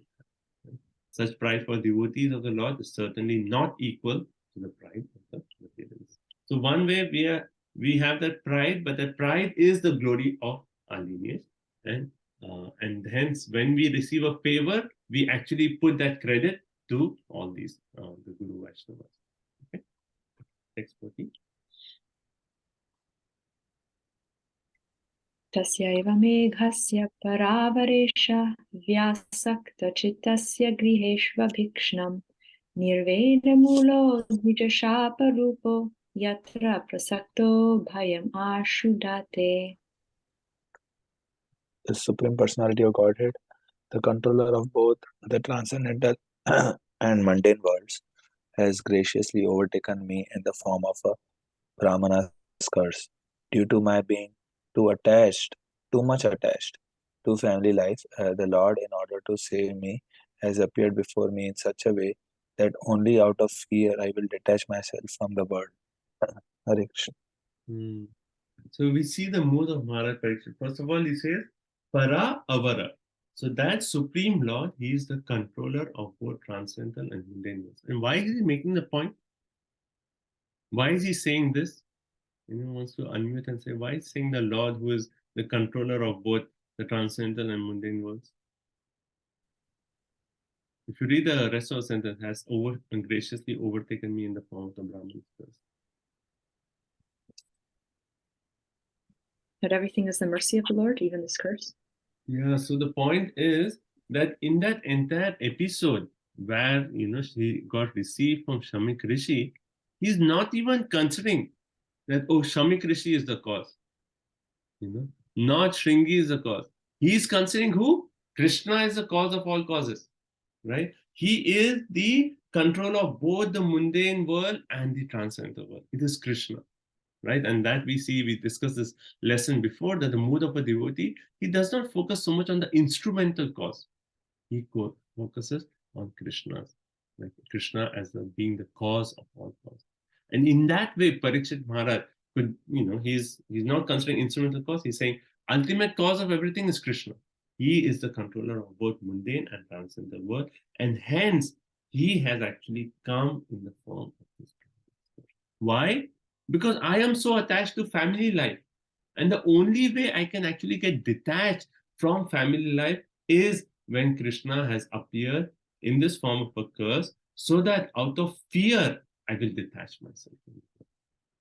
You can consider Maharaj Parikshit such a great devotee and see the way he's thinking. He's thinking that I am attached to family life, and because who will cause, how can I get detached from the situation? So Krishna is so kind that he has come in the form of Brahmana's curse to cause that detachment, right? And now that curse has come, so out of fear, I am actually detaching. So how the Lord is actually so merciful upon me, how he's graciously overtaken me. Right? So here we see the point about how a devotee sees that finally Krishna is the cause of all curse. So everything that Krishna does is always for my benefit, because he is Suridam Sarvadehi. So again and again, we see the points of how a devotee can see even the most difficult situation as Krishna's mercy. Why? Because he's saying, Krishna, you are the controller of both material and spiritual world, so nothing can happen without your sanction. So what has come to me is certainly sanctioned by you, and hence it is your mercy. Okay, Prabhupada in the purport also makes this point that he actually says that, that Parikshit Maharaj, even though such an elevated devotee, still found the allurement of mundane family life so strong that he had to be detached by a plan of the Lord. Right? So one way that we talk about this, that any pastime we understand different levels. One is the level of that everything is Krishna's plan. It's all pure devotees. It's Krishna's arrangement. The second level is what is the lesson we learn in this. So what is the lesson we learn? The family attachment is so strong that in this case, actually Krishna himself had to appear in the form of a curse to actually break that family attachment. Right? And then Prabhupada says, such direct action is taken by the Lord in the case of a special devotee. Right? So this is referring to that famous verse in the 10th canto where it says, Yasyaham anugrinami harishe tad dhanam shanay tato dhanam tyajate asya swajana dukkha dukkita. Right?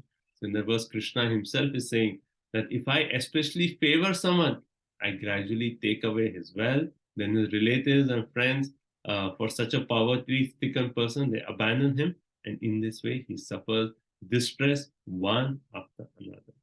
I want to say, like, this is a question actually Yudhishthira Maharaj asked. Like, how come we see that the devotees of Lord Shiva are so opulent, while Lord Shiva himself is so renounced? Like, he doesn't have his own house also. Like he just says in the months of Kailash. And then on the other hand, Krishna, who is the husband of the goddess of fortune, his devotees are poverty-stricken. How can we understand this? It's like totally contrast. And then in response, Krishna actually makes this actually to show special favor to the devotees. I take away their opulence, and then when their opulence is taken away, then they actually come to a point when they have no other shelter other than Krishna. So Radhanath Swami Maharaj says that when people hear this verse, they run away from the Krishna consciousness movement. They said, no, please don't take it away. I'm not ready for it. So the point is that Krishna knows what is our heart, right? And the more sincere we are in devotion, the more Krishna actually reveals to us in a way that is more suitable for us. Krishna knows, so he will not give a PhD exam for a person who is in first grade. And then in that verse, actually, our Acharyas, verse very nicely, Acharyas makes the point that why does Krishna actually do that? Because first of all, the devotees, they know that this taking away is going to lead to the highest pleasure. And the example is given that sometimes when there is a wound, and I know in India they used to do this. They put like an ointment that actually really hurts so much. You all have this experience. Sometimes there's a wound and they put like some oil or something, and that will burn so much, even more than what is the pain. But they know afterwards we'll get cured. So similarly, devotee thinks of such adverse situation as that burning, but he knows that that is actually going to give him that highest happiness later. So that's the first point. And the second point, also our Acharyas explained that this actually keeps the confidentiality of devotional service. Because if devotees, they worship Krishna and get all the opulence, then even materialists will say, oh yeah, we'll worship Krishna to get the opulence. Krishna does not want. Devotional service is not cheap. So he maintains that confidentiality. Third, this increases the eagerness of the devotees. Then for the devotees, Krishna becomes their exclusive shelter. And the fourth point is actually, Acharya explained, is that when devotees are going through so much distress, like Prahlad Maharaj, subjected to all these, abuses by Maharaj, by Hiranyakashipu, then the Lord actually sees that as an opportunity that, oh, my devotee is being tortured, I will personally come to free him. So that is actually gives an opportunity for Lord to personally appear to protect his devotee. So these four reasons are given why the Lord takes away everything. And here the point is Parikshit Maharaj saying it is Krishna only who is actually causing detachment in my life, and he is come in the form of this curse. It's not Shamikrishi, not Shringi, it is only Krishna. So he's seeing Krishna's mercy in two forms. One is the Brahmana's curse, and second is the presence of all these saintly people. One is the curse is causing detachment, hence is a blessing. Second is all these saintly people have appeared here at the time of my death. So certainly that's Krishna's blessing. So both of these. Okay. Next 15.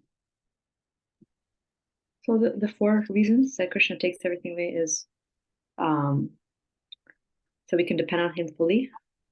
The first thing he knows, the devotee knows that yes, he's taken it away, but it will give unlimited pleasure.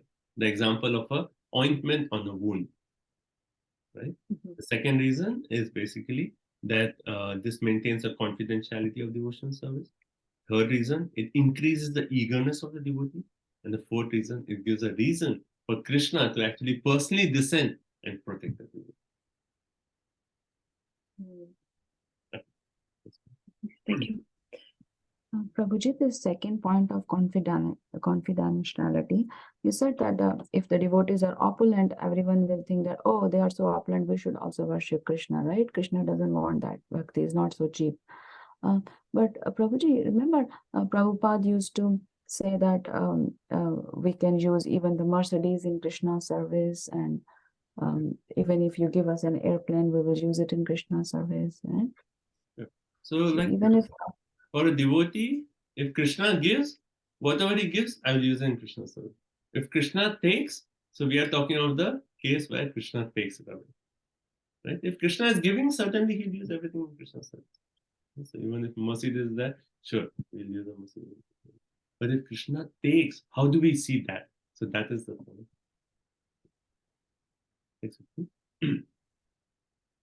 What's the point, Prabhuji? Second point, confidentiality. See, if like the point is being made that if everyone who worships Krishna becomes like very rich and opulent, then Right. people will actually worship Krishna just to get that opulence. But bhakti is actually not so cheap. The people have them coming to Krishna just with that material motive. Krishna does not want. Bhakti is so precious that Krishna is purchased by that devotion. He actually maintains that confidentiality. And only those who are really sincere, really eager, that Krishna, I want only you. Whatever you take, you give or you take, I don't care. I only want you. For them, Krishna actually gives. His devotees give. Thank you. Okay, that's it. Mopayatam pratiyantu vipra ganga cha devi dhritachittamishe dvijo pashrishta kuhakas takshakova dashta valam gayanta vishnu gataha. O Brahmanas, just accept me as a completely surrendered soul and let Mother Ganga, the representative of the Lord, also accept me in that way. For I have already taken the lotus feet of the Lord into my heart. Let the snake, bird, or whatever magical thing the Brahmana created bite me at once. I only desire that you all continue singing the deeds of Lord Vishnu. So what is Maharaj Parikshit's mood here? He's thinking that Krishna is so kind that he has appeared in front of him. Like how Prahlad Maharaj saying, the Lord is so kind to me that he is personally appeared as Lord Narasimhadev just to protect me. The same thing, Parikshit Maharaj, though it is a different form of Krishna, but it is Krishna. Krishna has personally come in front of me. How? In the form of the curse and in form of all the Brahmanas. So Krishna is so kind, hence, he's come in front of me, hence please continue glorifying about Krishna. What else is there? I am so sinful, I have committed such an offense, but yet Krishna has appeared in front of me. So you sages, please, Gayata Vishnu Gatha. You just continue singing Vishnu Gatha, the glories of Krishna. And then the other part of this verse is, oh Brahmana, just accept me as a completely surrendered soul. Because Krishna is so kind, he's personally come in front of me, I have completely surrendered myself. Right? And then let Mother Ganges, who is a representative, or here it says Devi, a direct representative of the Lord, also accept me in that way. And I've already taken the lotus feet of the Lord in my heart. Right? So now we see, let the snake bird or whatever it is, let it create and bite me at once. So this way, Maharaj Parikshit is expressing his fearlessness. Now, if, the point is, Krishna appears in front of you, right? Each one of us. Krishna is appearing right in front of you. Then are we fearful of anything? No, Krishna is right there. So even there's going to be a death because of something called a snake bird, if it's happened right now. Krishna is right there. What fear I have? So Parikshit Maharaj is seeing the curse as Krishna and the Vaishnava as Krishna. So he's saying, I am totally fearless now, 100% fearless. Whatever happens, it's okay. Because I have completely surrendered. I have completely surrendered unto Krishna and also to Mother Ganges, who's right here, who's the representative of Krishna. Just like one can consider that at the final departure, the Vaishnavas are there, Guru is there. They will say, yes, I have complete surrender to Krishna and all you Vaishnavas here in that way. So the point about being fearless at the time of death, that because he's seeing Krishna's presence in front of him, he's totally fearless. So Prabhupada talks about that. And, so the sign that all these Vaishnavas have, all the sages have actually come is sufficient guarantee that Maharaj Parikshit is going back home. Right? So one way a devotee is confident that yes, I have, my Guru Maharaj has given me these instructions.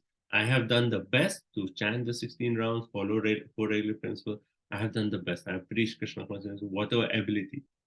Right? So because my Guru is very merciful, I am confident that success will be there at the end. So one way that is the devotee's confidence, but not so much on himself, but confidence on the mercy of the Guru. Like, when a devotee takes a big project, there needs to be certain confidence in the project, but that confidence is not on our own strength, but confidence comes from the mercy of the Guru. Okay. Now, at the same time, this confidence is associated with the mood of humility, which we see in the next one. Okay, text 16. Punashcha bhuyad bhagavatyanante rati prasangascha tad ashrayeshu mahatsu yam yam upayami shishtim maitrastu sarvatra namo dvijebhyaha. Hare Krishna. Again, offering obeisances unto all of you Brahmanas, I pray that if I should again take my birth in the material world, I will have complete attachment to the unlimited Lord Krishna, association with his devotees, and friendly relations with all living beings. So here is in humility. And one point is Krishna is personally there. So what is there to fear? I'm completely fearless. At the same time, he's explaining humility. But still, punaha, again, if I have to come back again into this material world, then I ask for three things. And actually, one way, four things. Like, Vishwanath Chakravarti Thakur makes the fourth point also to this. But three main things he actually says. Bhagwati Anante Ratihi. Right? So he says, punaha, again, if I take birth, then upayami shishtam. Then may I take birth again in such a way that I have one Bhagwati Anante Ratihi. Ratihi means attraction or attachment to Bhagwati Anante, the unlimited Lord Sri Krishna. So very beautiful prayer. So first, attraction, Bhagwati Anante Ratihi, attraction to the unlimited Lord Sri Krishna. Second is Prasangaha Ashreshu, association with devotees.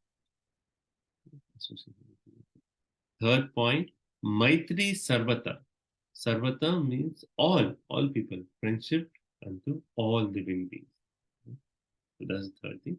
And the fourth thing, Vishwanath Chakravarti Thakur is actually saying that when here Parikshit Maharaj is again offering obeisance unto all the Vaishnavas, that means that he is actually asking that may I always have respect for the Brahmanas so that I don't commit such a sinful activity. Again, he's offering obeisance. So, but these 3 points we can remember. Prabhupada focus on this: complete attachment to Krishna, association of devotees, friendly relationship with God. It's such a nice prayer. We can always pray to Krishna. When you go in front of the altar, Krishna, please let me have complete attachment for you. Let me always be in the association of devotees, and let me have the friendship with all living entities. So Prabhupada is actually, he's saying that devotee of the Lord, how he is a perfect living being. Right? He is the perfect living being. And he actually explains, like we hear in third canto, the qualities of a devotee. Titikshava Karunika, Suridam Sarvadhi. Right? Titikshava Karunika. He's actually very tolerant, very merciful. Surida Sarvadevna. He is a friend to all living entities. He has no enemy. Right? A devotee of the Lord is no one's enemy. Therefore, although there may be many enemies of the devotee, but for him side, he doesn't see. For everyone, he sees that everyone is actually a child of Krishna.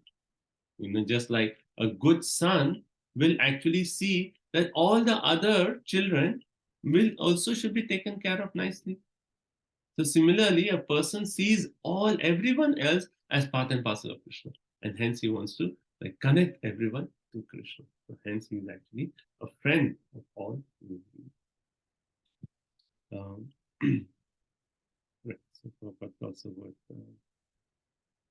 so Prabhupada makes the point that Parikshit Maharaj was certainly going back home back to God. But even if he were not to go back, he prayed for a pattern of life which is actually the most perfect way in this material world. So if you want to have the most perfect life in this material world, these three things should be there. Attachment to Krishna, association of devotee, and friendship, friendly relationship with all living. There's also, like in the 10th canto, there's this another beautiful verse of Sudama, not the Sudama as a friend of Krishna, but Sudama, the garland maker. When Krishna actually enters Mathura, there's Sudama, the garland maker. And in that also, he makes a very similar prayer. This is 10:41-51. Sopi vavre chalam bhaktim tasmin eva khilatmani tad bhakteshu susauradam bhuteshu cha dayam param. So Sudama, he asked Krishna, like Krishna asked Sudama, please ask a benediction. And so Sudama said, he chose unshakable devotion for Krishna, friendship with the devotees, and transcendental compassion of all living beings. Okay, so these are the 4 verses. So what is Parikshit's mood here?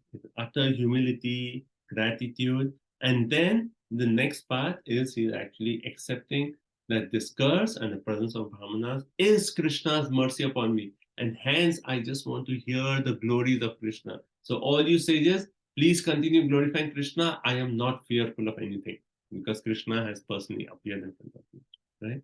And then after he explains, even if I have to take birth again, please fulfill these things. Okay. Okay. So that is Parikshit Maharaj. Now, okay, let's just do one more verse. So now let's see further. So this is what Parikshit Maharaj said, and then text 17. Iti smaraja raja dyavasaya yuktaha prachina muleshu kusheshu dhiraha udanmuko dakshina kula aste samudra patnyas vasutanyastabharaha. Hare Krishna. In perfect self-control, Maharaja Parikshit sat down on a seat of straw with the straw roots facing the east, placed on the southern bank of the Ganges, and he himself faced the north. Just previously, he had given charge of his kingdom over to his son, Hare Krishna. And so after saying this, then it says in perfect self-control, he was seated on. He sat down. So now the mood was he had actually had his folded hands. He was saying all these 4 verses to the Savior. He sat down, straw roots facing east, placed on the southern bank of the Ganges, and he himself faced the north. So Prabhupada talks about how facing the north is more favorable for achieving spiritual success. And he had already given the kingdom. So it was already like, okay, my kingdom was actually in charge of Janmejaya. So that was already done. So now he sat, everything done. He's already requested the sages, please speak of Vishnu, glorify Vishnu. So that's it, this verse. The text 18. Prabhuji, I have a question. Yes. Prabhuji, someone was telling me that we place the altar in such a way that when you are doing Aarti or you are facing northeast. Similarly, here Prabhupada is writing that facing north is favorable, and putting the root of the kusha grass facing east is auspicious. Why is that so, Prabhuji? So, if you see, like, the 10 directions, the 8 directions and top and bottom, right? So each one of these directions have presiding deities. So each one of the directions have presiding deities for each. So there is also, like, when you're facing northeast, there is actually something, the favorable personalities. I forget who is the personality in charge of northeast, but they are actually favorable to your devotion, favorable to spiritual practice. And also there are some principles of Vastu according to that is good to face northeast. But let me see, maybe someone else has any more points on this. That's what I can say, but maybe someone knows more about this point.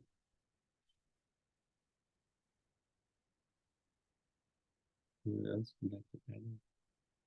I could research a little bit more on this, and Mataji, I'll put something on the group. Thank you, Prabhuji.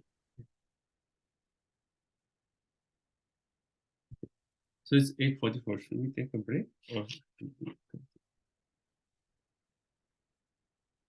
Okay, can we do a few more verses? Is okay? So, and then we'll take a break from like a few more verses. So let's continue text 18. Evam tasmin naradeva deve prayopavishte divideva sangaha prashasya bhumo vakiran prasuner muda muhur dundubhayashtaneduhu. Thus the king Maharaj Parikshit sat to fast until death. All the demigods of the higher planets praised the king's actions, and in pleasure continually scattered flowers over the earth and beat celestial drums. Hare Krishna. Now it's saying like when Maharaj Parikshit he sat like this, then demigods from higher planets, that is particularly the word is used as prashasya. They praised the action of Maharaj Parikshit. I already mentioned that how Maharaj Parikshit was so glorious that even the demigods knew about his glory. So when he sat in this way, they praised his action. And then Muda, they were in pleasure that, oh, such a great devotee is here, right? So they were so happy and they were showering flowers upon him. And then the Dundubihi is actually the drums, the celestial drums were beating, right? So you can actually think about like how Maharaj Parikshit sat, how the sages assembled, how Maharaj Parikshit, what did he say? And then now we see all the demigods were praising Maharaj Parikshit. Prabhupada Purport talks about how interplanetary communications were happening at that time. Even at the planets, like the people here could hear the sounds from the heavenly planets, right? So that communication was happening. And another important point Prabhupada says that the demigods, they actually take pleasure in seeing someone go back home, back to God. And Prabhupada makes the point that when one is engaged in devotional service to Krishna, then the demigods, they actually help the devotee in their spiritual journey to go back home. Like when we please Krishna, then all the demigods are naturally pleased. So they actually help. So Prabhupada says they actually use their Adi Daivik powers to help the devotee in all aspects. The demigods use their power to help the devotee in all aspects. So there's so many different stories. Like in the 4th canto, we read about the Prachetas. They are going to perform this 10,000-year austerity, right, to please Lord Krishna. 1,000? A long time they are going to do this austerity to please Krishna. And then who comes? Lord Shiva personally comes. And then he actually teaches them the Rudra Gita so they can actually worship Krishna. Right? And also we read in the 5th canto how Jadabharat, such a renounced personality, and then the whole story that these people, they were doing some kind of like Bhagavatam makes a point, some speculative process, and they wanted to offer Jadabharat as sacrifice to Durga, and when they were offering him to actually like cut his head and offer it as sacrifice, then Durga Devi personally burst out of the pillar and killed everyone else and protected Jadabharat. And there's so many other stories. There's a story of this Chandidas. It's a very nice story, Chandidas, that his brother Chandidas, the story is that Chandidas, he actually had a beautiful garden of flowers, right? And he was a worshipper of Durga, right? And his brother, who was just staying next to him, wasn't so rich, but he was a devotee of Krishna. So once his brother, actually, was in his, Chandidas before, he used to not give the flowers to his brother to worship Krishna. He's like, these flowers are just for Durga. So once his brother actually, just in his mind, he was saying, so beautiful flowers, they should be offered to Krishna, right? So from the garden, in his mind, he offered the flower to Krishna. And then when Chandidas actually took that flower and offered it to Durga Devi, all of a sudden that day Durga Devi appeared. And she said, I'm so pleased with you. He said, I've been worshipping you for so many years. You didn't come. And now all of a sudden you came. And she said, because that flower was offered to Krishna and I'm getting the Mahaprasad of that, I am so pleased that I have actually come to give you darshan. So then that way we see this, Prabhupada says this communication, this chain of cooperation between Krishna, demigods, and the devotees. So there's this other point also I want to make here. That when Dhruva Maharaj, when he went to the forest and he was performing austerities, at the time when the demigods, they came to know about the austerities of Dhruva, then the demigods, they actually came to disturb Dhruva. they actually came and different personalities came and they started whispering in Dhruva's ear, "Oh, you're going to be killed. Why are you doing this? Go back." You know? And then it also said that other personalities come and dragging Dhruva into the water. You know, demigods are doing this. You know, I want to say, like, we're just reading the demigods help. You know? But at that time, what was Dhruva's intention? His intention was to actually get a kingdom greater than my Brahmaji, actually. Right? Greater than Brahmaji. So because he had that material thing, then the demigods were fearful that he'll take our position. Then he was creating obstacles. But if our intention is pure, only Krishna service, then the demigods are so pleased and they say, okay, he's not interested in our kingdom, our position. Our position is safe. We'll help him so that he can go back home, back to God. Right? And that's it. Demigods help the devotees. Okay, next verse. Text 19. Maharshayo vai samupagataye prashasya sadvityanumodamanaha uchu prajanugraha shila sara yad uttama shloka gunabhirupam. Hare Krishna translation.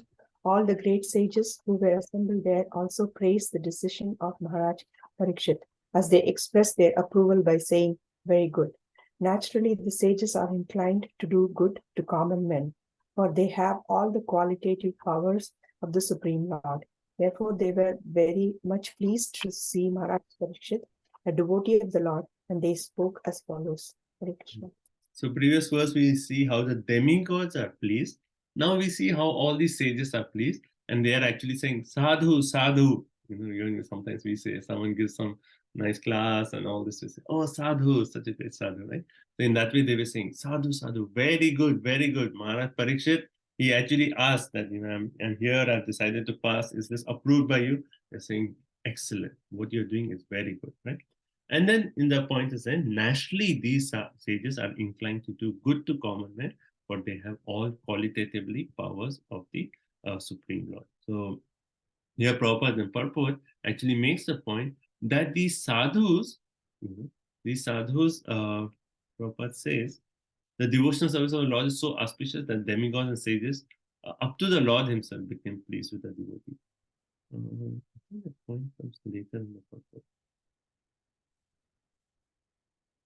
Yeah, anyway, at that point comes later. But here, you know, one can actually have that, like, you know, the point I was going to make, anyway, I'll make it now. I think it comes later in the purport, that how these sadhus, their general mood is they always want to do good for others. You know, it is the nature of a sadhu that he always wants to do good for others, right? And also because his mood is that of doing good for others, he is actually empowered by the Lord to actually do that good, right? So hence it says, in the sadhus, they have the qualitative powers of the Supreme Lord, right? Because they have that intention of giving Krishna to others, then Krishna actually empowers them, right? So thence they actually spoke in this way. So practical one point that we can think is actually that when we are engaged in devotional service, we should have that confidence that the demigods, the sages, all these personalities are pleased by our activity. Right? There's the other verse that actually says, Devarshi Bhutatma Nrinam Pritina. Right? Which 11th canto, it actually says, the Deva, Rishi, Bhuta, Nrina, Pitrina. Right? So Deva is the demigods, Rishi is the sages, Bhuta is the society, common people, and then all the forefathers. Everyone is actually pleased with us when we actually take shelter of the Supreme Personality of God. And that verse is actually saying all our debts to all these personalities are fulfilled because we have taken shelter of Krishna. Sorry, Prabhuji. So, Prabhuji, you said demigods, rishis, and Bhuta, and so that is the people, and then the society in general. People. But Prabhuji, we see that society in general or people, they are sometimes very, very, very much against bhakti. They want to drag us into material attachments. Yeah. So the point in that verse is actually being made is actually that all our debts to all these personalities are fulfilled when we actually take shelter of Krishna. Right? So the point that you are making, that okay, maybe some people are not pleased, that is only externally, we may appear that, oh, he's not pleased. But just by our becoming a devotee, they are actually getting spiritual benefit. Everyone. The society, community, us becoming devotee, forefathers, everyone is getting benefit out of it. They may not realize it, but the benefit is there. Text 20. Na ba'idam rajarshi chitram bhavat sukrishnam samanuvrateshu ye dhyasanam raja kirita jushtam sadyo jahur bhagavat parshvakamaha. Translation. The sages said, O chief of all the saintly kings of Pandu dynasty who are strictly in the line of Lord Sri Krishna, it is not at all astonishing that you give up your throne, which is decorated with the helmets of many kings, to achieve eternal association with the personality of Godhead. So na, and then they say chitra. This is not very astonishing that you have actually taken up this big step of just coming, giving up everything, come to the banks of the Ganges. Why? Because you are actually Rajarshi Varya, you are the best of all saintly kings, and Krishna Samanu Prateshu. You are strictly in the line of Krishna. Right? So in spite of, we see the point that how Maharaj Parikshit is such a glorious personality of the Pandavas and in the line of Krishna, and he's the best of all saintly kings. So for you to actually do this is one way not very astonishing, right? And further they make the point, they say Abhyasanam Raja Kirita, right? That they are actually saying that for an emperor like you are, your helmet is decorated with the helmets of other kings. That basically he's an emperor, so all the other kings were actually coming and offering their obeisances to Maharaj Parikshit. So imagine how much respect Maharaj Parikshit was receiving. But in spite of all that respect, he could easily give up. And it's not so astonishing because he belongs to the line of Lord Sri Krishna himself, right? Krishna Samanu Vriteshu. And then it's not all astonishing that is decorated by this to achieve the eternal association with the personality of God. So Prabhupada explains this point in the purport. That how come, in spite of getting so much respect, like actually one way, if you receive so much respect, then naturally you get attached to the position.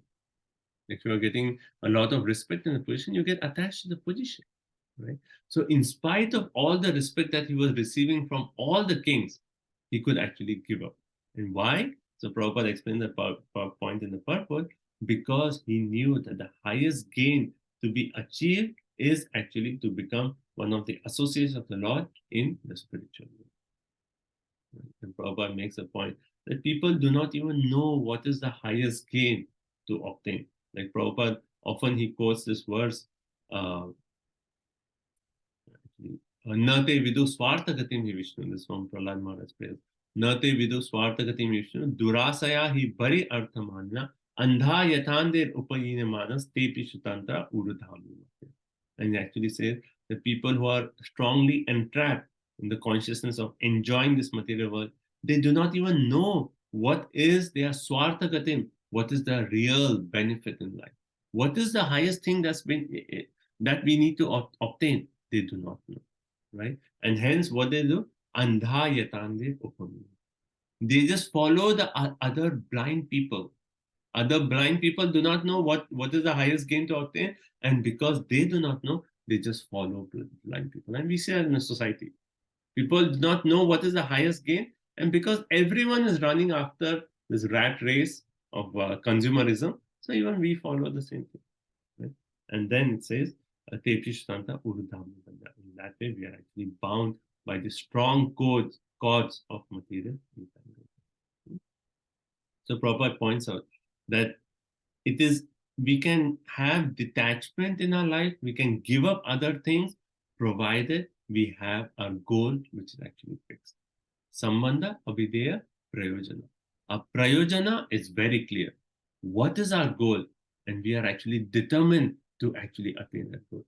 The more we are determined to achieve the goal, the more we can actually see the day-to-day problems or other things, and easily we can detach from all those situations.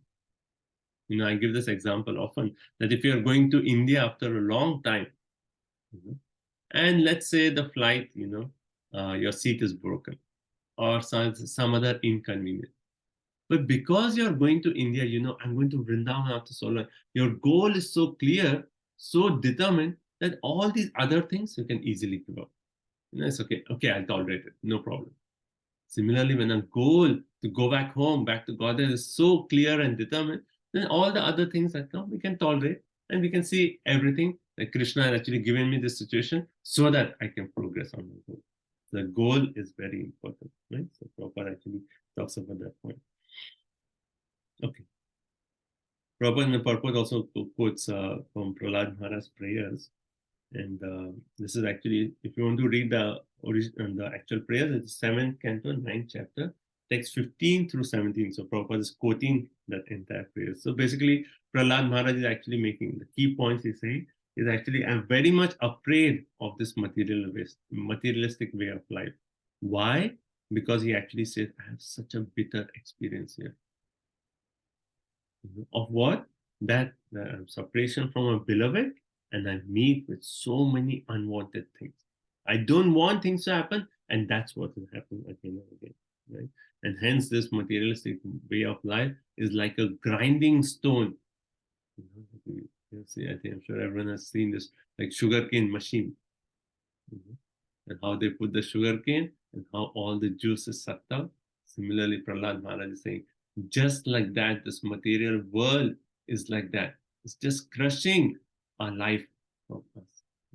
And then he actually says, okay, and then further he makes a point. And then I am thinking there's so many problems, and I'm saying like, okay, there is this remedy to solve this problem, this remedy to solve this problem, this remedy, but all the remedies are actually worse than the original problem.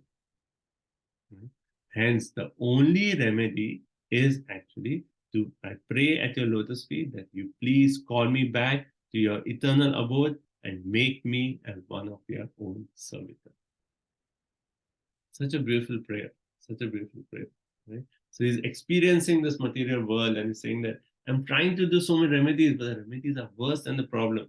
Hence, Krishna, I'm praying to you, please call me back to your abode, make me your own associate. That is the only remedy. That is the goal I want to obtain. We'll stop here. So we'll continue with text number 20. So let's see, any comments, realizations, questions? Krishna Prabhuji. I really like the prayer what Prahlad Maharaj is saying, and same thing in text 16. If we have to take birth again in this material world, we should have complete attachment to the lotus feet of Krishna, association of his devotees, and friendly relationship with all beings without envy. Beautiful. And you also added to always have respect to Brahmanas. That's the 4th point you said. So that Parikshit Maharaj, particularly he's making that because he offended the Brahmana, right? Oh, that's why that's Parikshit. He's adding that point, because I offended, so let me always have that mood of respect for them. Yeah, that's beautiful. But there's 3 points we can actually pray in that way. Thank you. Prabhuji, I really like the story of Chandidas you said. And mentally his brother offered the flower, and Durga Devi was so pleased that she came and gave darshan, that I got Mahaprasad. And I also like the point that how if our prayojan is very clear, let's just as Prahlad Maharaj is saying, just please call me back and engage me in your service. The prayojan is very clear, and we can tolerate any difficulties in this material world. And we can see Krishna's hand in everything. Like last time there was a question, how can we see everything as Krishna's mercy? Our goal is very clear, and we can see everything is Krishna's mercy. He sent us in such a way that I could actually come closer on my journey back.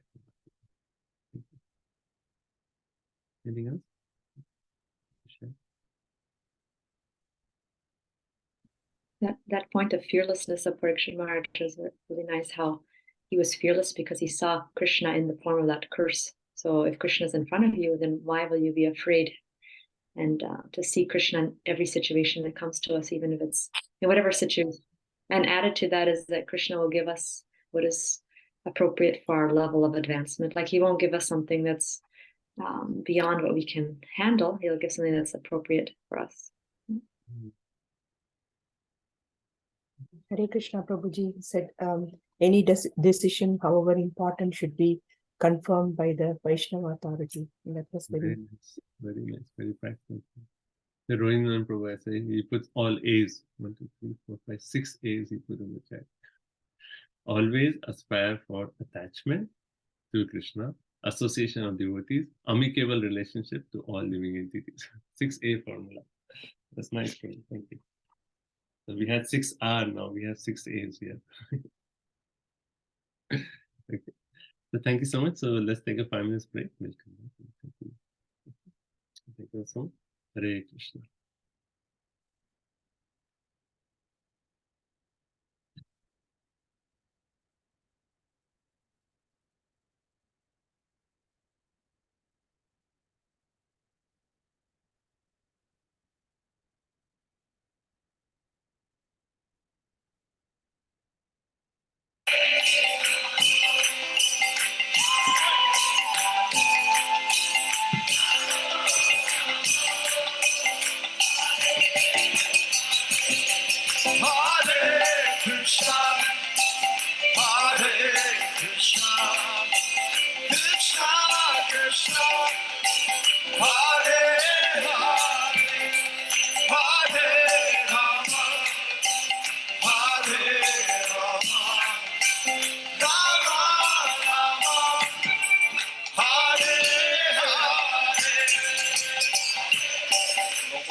Hare Krishna. Hare Krishna, Hare Krishna, Krishna Krishna, Hare Hare. Hare Rama, Rama Rama, Hare Hare. Hare Krishna, Krishna Krishna, Hare Hare. Hare Rama, Rama Rama, Hare Hare.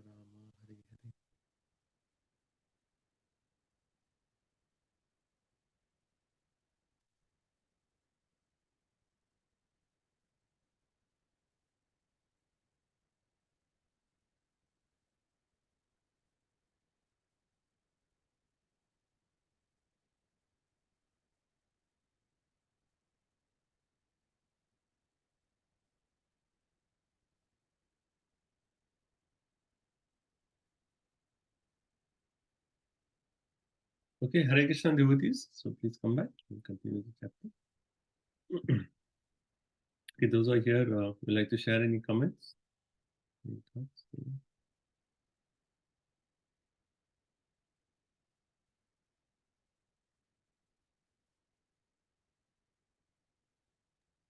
The 6 A's are very nice, Prabhuji.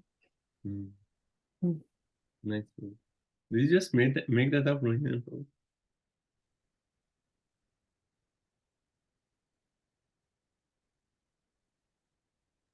So, Prabhu, I was reading this Bhagavad Subodhini, and this it says attachment and association, and then friendly. So I thought, like, if there is any synonym of friendly which starts with A. So nice. Amicable is Wonderful.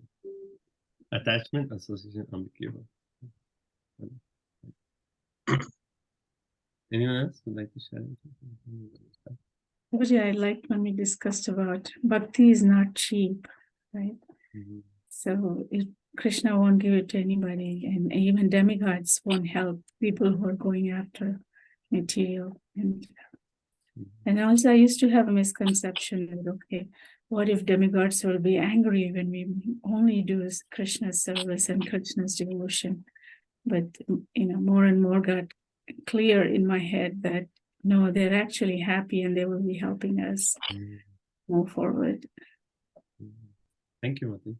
And actually, this point, for many of us, because of our previous family traditions, when we attach to so much demigod worship or this personality, that personality. And then when we come to Krishna consciousness, it's like, only Krishna, Ananya Bhakti to Krishna. And all of a sudden, what about this puja, this vrat, that vrat? And it's all like, oh, if I don't do this, then Ganesh will be upset with me, and this personality will be upset. And all these conceptions come to the mind. But actually, we have the faith in the authority of Shastra that by pleasing Krishna, we are watering the root of a tree. And naturally, if you water the root, all the branches, all the twigs, everything will be satisfied. Like, it is natural. How is it that it's not possible? And we see so many stories of, I mentioned this few, but so many stories we see of Shastra that for the devotees, the demigods personally come and help the devotees. Like Prabhupada says, in that purport, Prabhupada says the demigods may use their Adi Devic powers. Imagine the power of demigods. They are controlling wind, rain, all these things. Right? They may use their Adi Devic powers to help a devotee on his journey back home.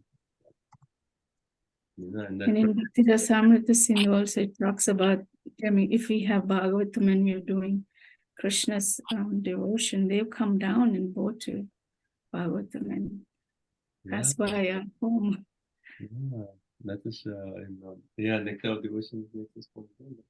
Bhagavatam is a house, the demigod come and they offer obeisances to their house. Bhagavatam. Okay, so let's continue. So since we are in the last half an hour, we'll just do the English translations. So let's just do English, starting with text 20. Okay, who's next on the list? So, Mataji can't read. Devyanatila Mataji can't read. So Gopinath Acharya Prabhu is next. We shall all wait here until the foremost devotee of the Lord, Maharaj Parikshit, returns to the supreme planet, which is completely free from all mundane contamination and all kinds of lamentation. So Parikshit Maharaj said, okay, I'm going to sit here fast until that 7 days. Now, what are sages saying? Well, and this is one of those, Yavat and Tavat verses. We've seen this other also. Tavat means as long as you do this, so long this happens. So here is saying, as long as Bhagavata Pradhana, it says Bhagavata Pradhana, the best of all devotees, Maharaj Parikshit, he actually goes where? It says Param Lokam, when he actually returns. So all the sages know, but Parikshit Maharaj is going home back to Godhead. So as long as Parikshit Maharaj is here and he returns home back to Godhead, so long we are going to stay here. Right? We are going to stay here. So that way, they have given their word to Parikshit. And then also the way they have described that Param Lokam is actually, they use the word Virajaskam and Vishokam. Virajaskam means completely free from mundane contamination, and Vishokam means where there's no shoka, no lamentation. So they are describing the spiritual world like how we say Vaikuntha. And Kuntha means anxiety. Vaikuntha means where there's no anxiety. So here there are two more words to define. Virajaskam, that there's no mundane contamination, and Vishokam means no mundane lamentation. So Prabhupada in the purport talks about how in the spiritual world there is no material contamination, everything there is completely spiritual. So Prabhupada elaborates on that. And he says actually the supreme planet in all the spiritual worlds is what? Goloka Vrindavan. And Prabhupada makes the point that Parikshit Maharaj is going back home to Goloka Vrindavan. So then Prabhupada in the purport also makes this last point, that is important point, that when a great devotee passes away, one way there is nothing to lament. Why? Because he's going back home, back to God. He's going and he's going to continue his service to Krishna. So one way, there is actually no reason to lament. Yet at the same way, Prabhupada is actually making the point. Yet we feel sorry, we feel the pain, we cry. Why? Because we are crying, because we are going to feel the pain of separation from the Krishna. So we are not crying because now the devotee has passed away, now where he'll go. No, that is glorious. That's a celebration in the spiritual world that, oh yes, he's come back. Now again we'll engage in all these seva. Again we will run in the fields of Vrindavan and we'll have all these pastimes. This is celebration, right? It's a celebration. But for us, it is a separation. In the conversation between Ramananda Rai and Lord Chaitanya Mahaprabhu, Lord Chaitanya Mahaprabhu asked Ramananda Rai, Dukha Madhe Kona Dukha Hoy Gurutara. Among all the Dukha, which is Gurutara, the most difficult, most painful Dukha. And then what does Ramananda Rai say? Krishna Bhakta Viraha Vina Dukha Nahi Dekhi Pare. Krishna Bhakta Viraha, the separation from a devotee. I know no other dukkha other than separation from Krishna. The Prabhupada makes that point. When devotees will be, that's why it's called Avirbhav and Tirobhav. Both of them, one way, are actually festivals. Going back home is a festival, but for us, it's separation. Okay, so 22. Just we're doing only English. So his name? Yeah, Hare Krishna Mataji.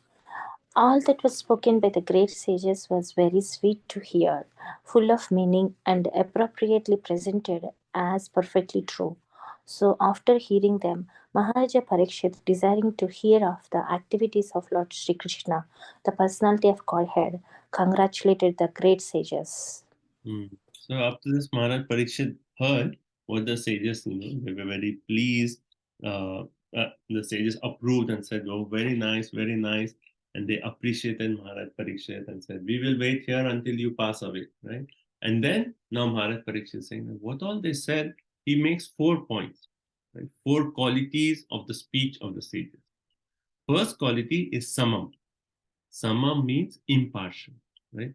And how are they impartial? Our Acharya Vishwanath Chakravarti Thakur actually explains. They are impartial because they actually gave their word that we will remain here. Normally the sages, they are like, they just come and then they go. They stay only up to the time when it takes a household to milk cows. That's it, right? But they are impartial because they are staying here until Mother Parikshit. So first is Samam. Second is Madhu Chutta. They're very sweet to hear. Why? Because they praise Maharaj Parikshit as Bhagavata Pradhana, the best of all devotees. So, Madhu Chutta. Third, this actually a guru. Guru means grave, very profound. Why is it so profound? Because how did they explain the spiritual world? As that place which is actually Vijaskam, Virajaskam, and Vishokam. Because they explain the spiritual world in terms of these two words, they are actually, their speech is very profound, very grave, right? That is Guru. Then last is Avya Likam. It's perfectly true, right? What is so true in their speech? That they already said that Maharaj Parikshit is going back home, back to, right? So 4 qualities of this speech is there. And then what did Maharaj Parikshit do? He congratulated them for such a beautiful speech that they have given. And then he actually expressed his desire. And what is his desire? It says, Shushrushamana Charitani Vishnu. So this word Shushrushamana, we hear many times, right? Shushrushamana. His desire to hear Charitani Vishnu, the glories of Lord Vishnu. So verse 23. Prabhu, how is their speech impartial? I couldn't get that one. Because normally these sages, they just come, they give they just stay at a place just enough for the householder to milk their cows. That's the quality of a sage. They don't stay, but because they have said that, okay, Maharaj Parikshit is fasting here until 7 days, until they die, we will also remain here. So in that way, they are actually impartial. That's what Vishwanath Chakravarti Thakur actually makes the point. He says Samam means impartial. This is expressed when they said we will remain here. That's it. Because it sounds like partial, right? Like they're being partial. Yes. They want to. Someone else speaking? Yeah, sounds partial. It's not impartial, but sounds like it's a partial thing. Yeah, that's what I'm also telling. Like, it is like how Krishna says in the 9th chapter of the movie. Right? Samoham sarva bhajeshvu, that I am actually equal to everyone, but to my devotees, I have special affection. So how is this action impartial? Because when they actually get this message of Srimad Bhagavatam, when they are nourishing this message, they are going to propagate it to all the world. Everyone is going to, the whole world is going to get benefit by this message of Srimad Bhagavatam. So, that's the way I can explain it. More than that, what you can say, but that's what Vishwanath Chakravarti Thakur is saying. It is Samam. It is for the benefit of everyone that they have decided to stay. So in that way, yeah. So we can, that I think that's because they are desiring the benefit of everyone who's assembled there, and also the entire world to actually hear this conversation of Srimad Bhagavatam. It is Samam. Okay. Is that okay? Yes. Okay. We may also consider that they were not related to Parikshit Maharaj in any way, so they were impartial in that way. I mean, they were not saying all these sweet things about him because they were favorable to Parikshit Maharaj. They were talking from the impartial point of view, because he's a great devotee, he will go to this loka. Otherwise, rest all these qualities, sweet to hear, grave and profound and perfectly true, won't hold any value if they were not impartial. If the birds were not impartial. I'm just thinking out loud. Yeah. Okay. Thank you. 23. Hare Krishna. The king said, "O great sages, you have all very kindly assembled here, having come from all parts of the universe. You are all as good as the supreme knowledge personified, who resides in the planet above the three worlds, Satyaloka. Consequently, you are naturally inclined to do good to others, but for this you have no interest either in this life or in the next.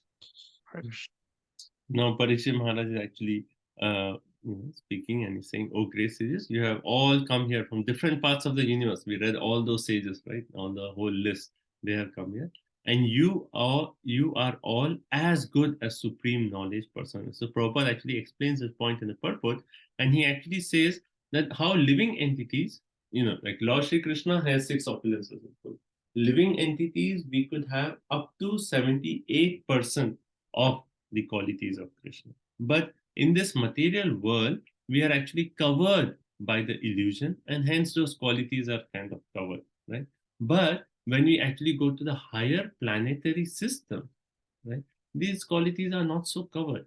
And hence, when Maharaj Parikshit is actually saying, you are as good as supreme knowledge personified, Prabhupada is actually explaining that because these sages are from higher planetary system up to Satyalok, they are not covered by illusion, and they have the knowledge of Krishna, or the knowledge of the Vedas, right? So hence he's saying you are as good as supreme knowledge personified. And then he says, consequently, you're naturally inclined. So this was a point I mentioned earlier. I was going to mention that you're naturally inclined to do good to others, right? So Prabhupada is actually making the point that the nature of a saintly person is actually to do good to others. It's not like a goal of a saintly person. It is just the natural nature of a person is to actually do good to others. Like in that verse which I just quoted, Titikshava Karunika Suridam Sarvadevina, right? Sarvadevina. For all living entities, he naturally wants to do good.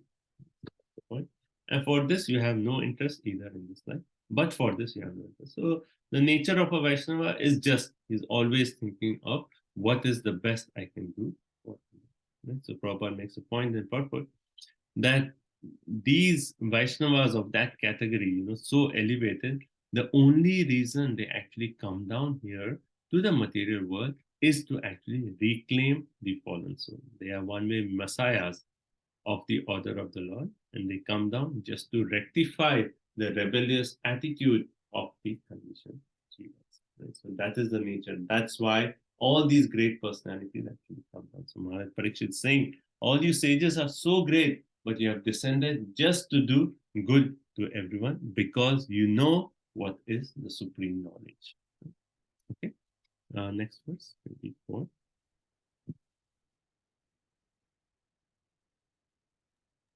Prarthanamataji. O trustworthy Brahmanas, I now ask you about my immediate duty. Please, after proper deliberation, tell me of the unalloyed devotee of everyone in all circumstances, and specifically of those who are just about to die. Thank you. So here is where he's actually putting the question in front of the sages. He says, Pricham. Pricham means he asked, right? He asked what? And then it says, Vishrabhya Vipraha. O trustworthy Brahmana. You are all so great. You do only the good for others, and you are actually personified knowledge. That's why he's saying, O trustworthy Brahmana. And he's actually asking, what is the question? So 2 questions are there. Krityatayam Sarva Atmana. So what is the unalloyed best duty of everyone in all circumstances? And second, Miyama Manahi, especially those who are going to die. Right? What are the 2 questions? First one is, what is the duty of everyone in all circumstances? And second question, what is the duty of one, particularly who's going to die? So these two questions. Again, the next part is Sukdev Goswami is going to come onto the scene, and he's going to finally ask the same 2 questions from Sukdev Goswami. And then Prabhupada in the purport says, of these 2 questions, the second one is actually more important. And most important, Prabhupada says. Why? Because everyone is going to die. So hence, what is the duty of a person who's going to die? That is actually the most important question. That is the urgent need, because death can come at any moment. So that question is very important. Prabhupada says, actually, the entire Srimad Bhagavatam, starting from the second canto all the way to the 12th canto, it actually just deals with these two questions. It's just giving the answer to these questions. Okay. And then why is he here? He's saying, please, after proper deliberation, right? Particularly, he says, Amra Shata, by complete deliberation. Why is he saying, oh, by complete deliberation? Because he knows that the sages, they all are from different parts of the universe, and they may have different levels of understanding of the highest duty. Right? So hence he's saying that you all decide among yourself, and tell me which is the highest duty. Like actually Vishwanath Chakravarti Thakur is explaining. Actually Prabhupada also mentioned in the next purport, he says that these sages, they didn't have a unanimous answer to this question, right? Some of them were at different levels, talking of austerity, yoga, jnana, bhakti. All the sages had like different levels. And hence Parikshit Maharaj is actually saying, you please deliberate and give me one answer for this question. What is the highest duty for a person, especially those who are going to die? Text 25. Text 25. At that moment there appeared the powerful son of Vyasadeva, who traveled over the earth, disinterested and satisfied with himself. He did not manifest any symptoms of belonging to any social order or status of life. He was surrounded with women and children, and he dressed as if others had neglected him. So Prabhupada, so now is, the entrance of Parikshit Maharaj. Text 25 finally comes the entrance of, Sukadeva Goswami. So in chapter number 4, Shaunak Adi Rishis had asked about Sukadeva Goswami. And if you remember in that section, they had actually glorified Sukadeva Goswami. In chapter 4, when they were actually asking about Sukadeva, they actually said, oh, Sukadeva Goswami, you're such a great devotee, your mind is always focused, he's transcendental to everything material. And then that's why we read the section about how, when these ladies were actually taking their bath, and when Sukadeva Goswami walked, they actually did not cover themselves. They were like, but when Vyasadeva walked, they actually immediately covered themselves. You remember the section we read? And that way they actually glorified Sukadeva Goswami. And finally, they came to the question that how did finally Maharaj Parikshit meet Sukadeva Goswami? So that question which was asked in chapter 4, now we have read the story of Parikshit Maharaj, and now in 19th chapter, we are reading how Sukadeva Goswami finally enters into the assembly. Okay? So now when Sukadeva Goswami enters, like here it is said, he is actually Vyasaputra, the son of Vyasadeva. And then it says Bhagavan.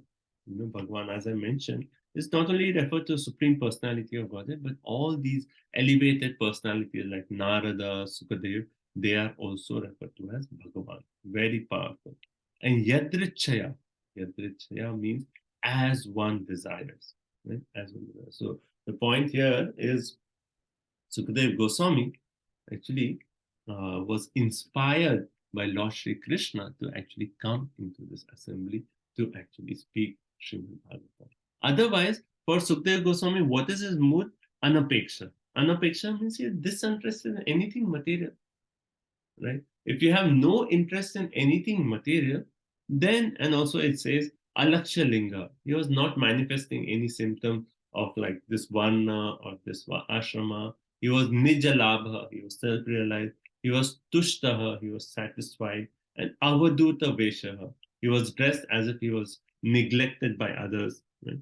So all these 5 qualities. So for such a person, if he travels here or there, it doesn't matter. Right? But Yadrichaya, because he was inspired by Krishna, he actually entered this assembly.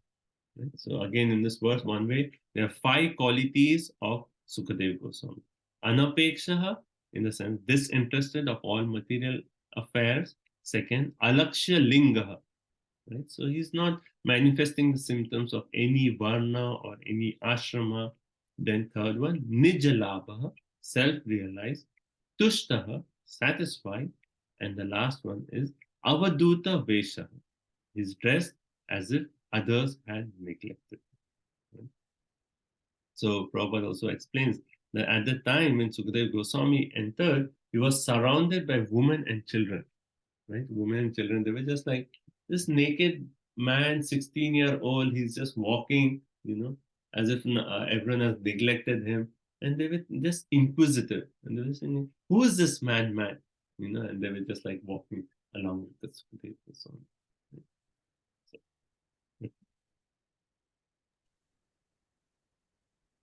So Prabhupada actually explains the point that how the great sages, they were not unanimous in their decision to the question of Parikshit Maharaj. And hence Sukadeva Goswami had to come and give the ultimate answer to Maharaj Parikshit's question.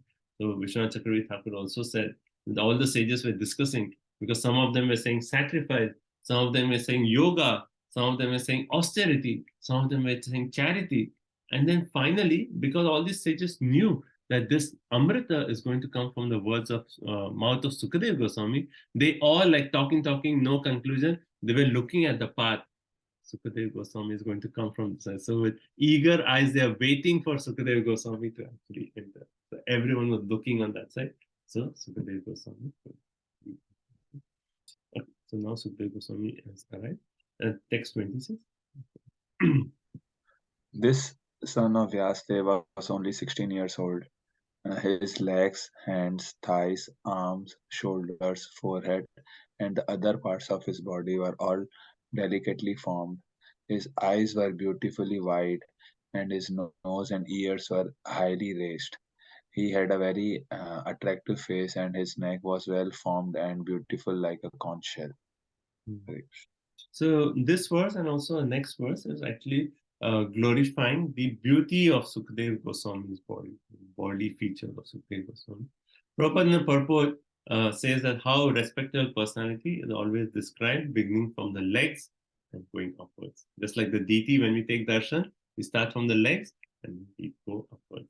And then also, see, Sukadeva Goswami is just 16-year-old, right? And what about the other sages that we read who are in the assembly? There are hundreds, thousands, 10,000, 100,000 years they have actually lived. Right? So, like we read of sages like Vishwamitra, Bharadwaja, Maitreya Rishi, Gautama, Agastya, Bhrigu. All these sages, like how many pastimes we have heard about these personalities, right? So many ages they have been. But only Sukadeva Goswami is only 16 years old, right? So Prabhupada is actually making the point in the purport that a person is honored by his achievements rather than his age. What really matters is what is one's devotion to Krishna. Even if someone is young, he may have this devotion to Krishna. He should be recognized as that glorious personality, irrespective of his age. Now it's so interesting, like imagine Sukadeva Goswami is going to speak the entire Bhagavatam, and who is sitting in the assembly? His own father, a spiritual master, Vyasadeva is there, right?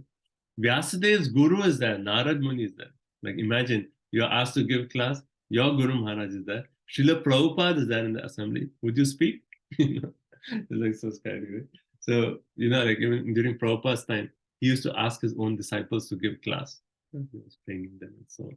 But Sukadeva Goswami, his own guru, his guru's guru, and all these great sages are there, right?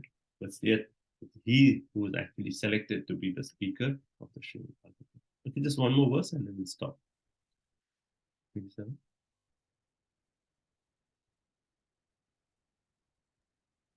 I was just going to mention one more point, that even if you see the list of the sages, there's also the name of Parshurama mentioned. So imagine Krishna himself is there. Parshurama is not different. Then Vyasadeva also a literary incarnation of Krishna. Krishna is there, your guru is there, your guru's guru is there, all these great sages are there. And yet Sukadeva Goswami is the one who selected to speak. Prabhuji, I will quickly add the present day example. Yesterday, I was going book distribution with a 13-year-old, and he was one of the best persons to distribute Bhagavad Gita. He was speaking such realized knowledge. And one woman, Indian woman, we family went in, they invited us in.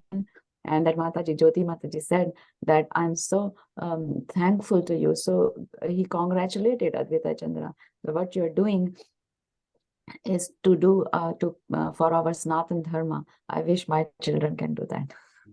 It's so impressive. Like Radha Swami Maharaj makes this point that, when elderly speak, then it's okay, but when a child speaks, immediately everyone is attentive, right?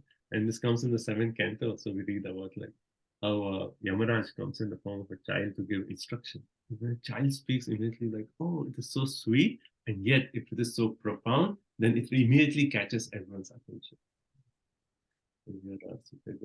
Let's just read one last verse. His collarbone was fleshy, his chest broad and thick, his navel deep, and his abdomen beautifully striped.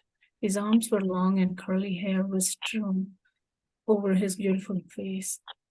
He was naked, and the hue of his body reflected the Lord of Krishna. So one important point here is that, the sages are from everywhere. How did everyone select Sukadeva Goswami except Sukadeva Goswami as a speaker? Why did they not say Vyasdev is here, he should speak? Or Narad Muni is here, he should speak?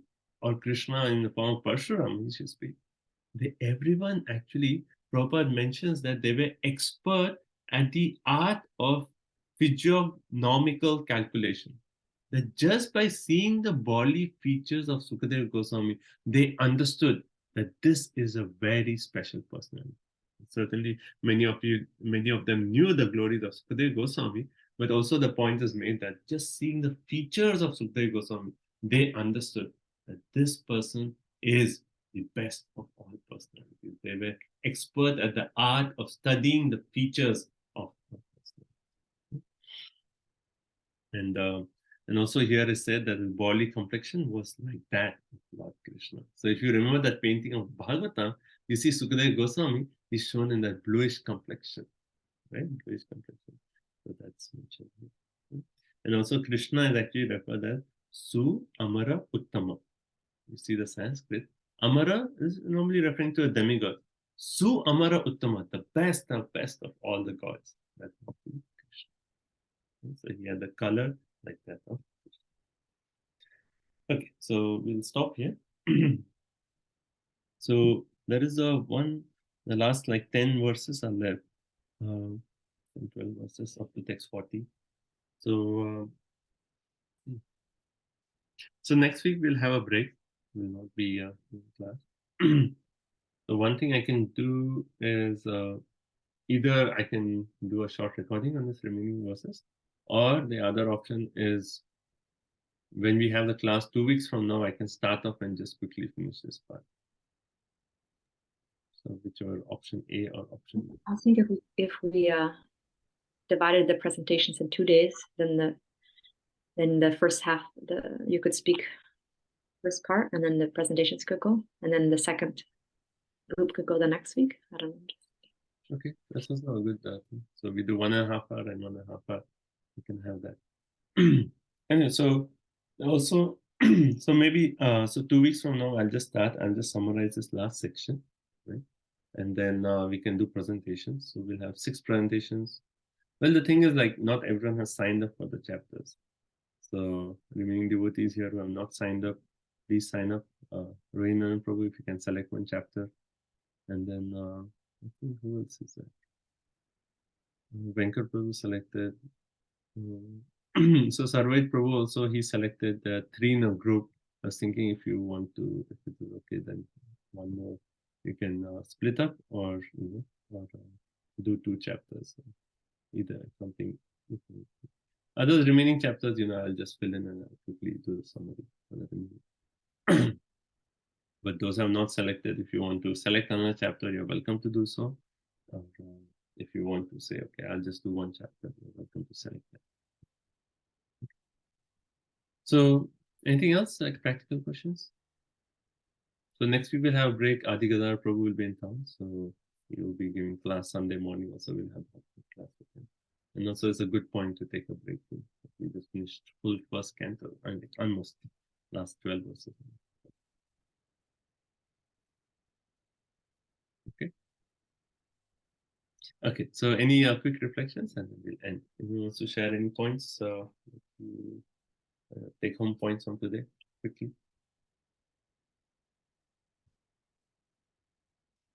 Yeah, Prabhuji, I like the point. A person can be older by experience, not by the age. That's how Sukadeva Goswami was selected as a speaker. Of course, he has so many other characters. Thank you.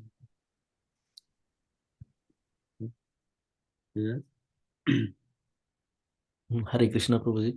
One point is like the material world is like a sugarcane, the grinding machine that you gave. It will crush us more and more. So don't go away from Krishna. So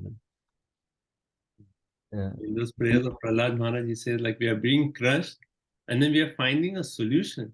But many times the solution is worse than the position of being crushed.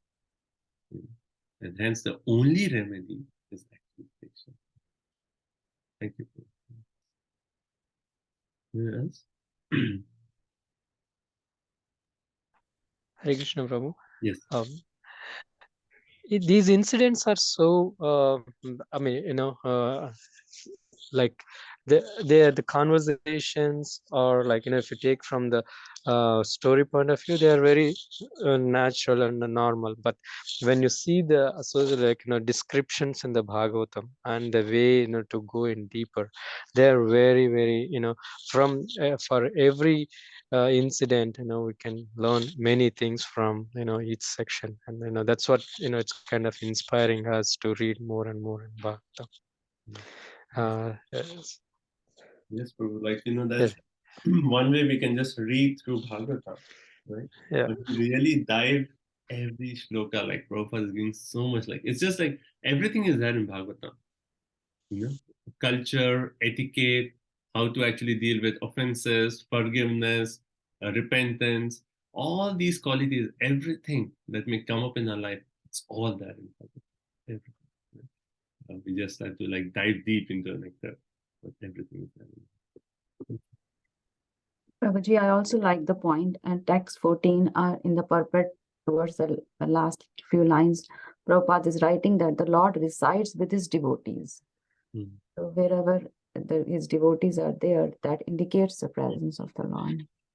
Yes, so when all these sages actually came, Maharaj Parikshit is actually saying, this is the Lord has had mercy that they have appeared, and by the presence of these devotees, the Lord is naturally there.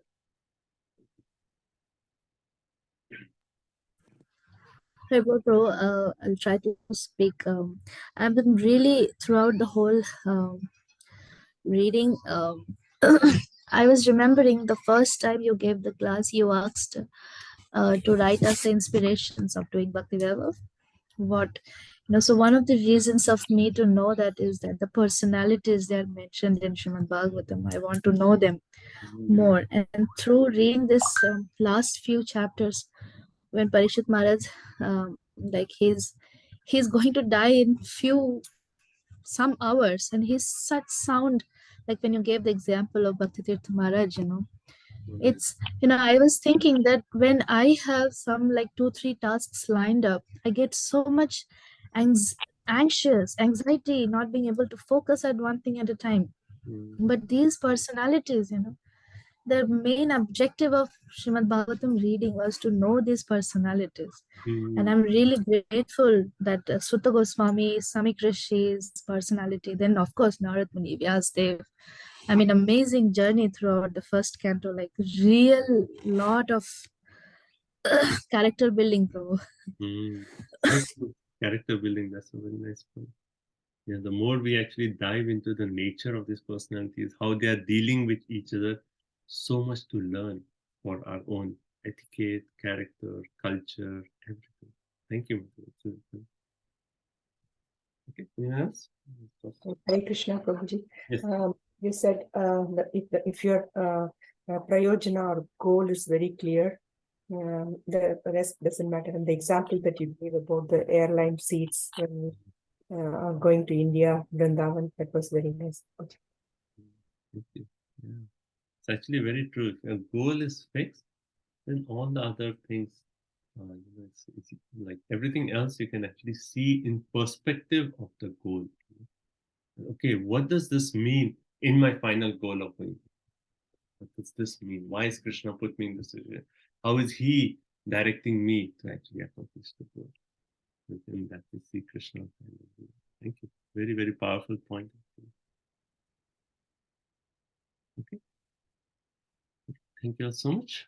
So, thank you all so much for your association. Granthra Srimad Bhagavatam ki jai, Srila Prabhupada ki jai, Vanchakalpatarubhasya, Kripasinudevasya, Patitanam Pavanekyo, Vaishnavekyo. Thank you all so much, dear devotees, for your association. Thank you. Thank you so much. Thank you so much, Prabhu. Thank you all. My last class, Prabhu, from Mayapur. I'll see you in next time in US. Yes. Don't clap, Bija Mataji. Very We bad. are missing you here. No, bring all the mercy from Mayapur Yeah. down to us with Yeah, Prasadam bring all Mataji, the please. We beg it. It is a I'm Bhagavad going to Gita go to Bhagavatam, right? MSF, Prabhu. I'm going to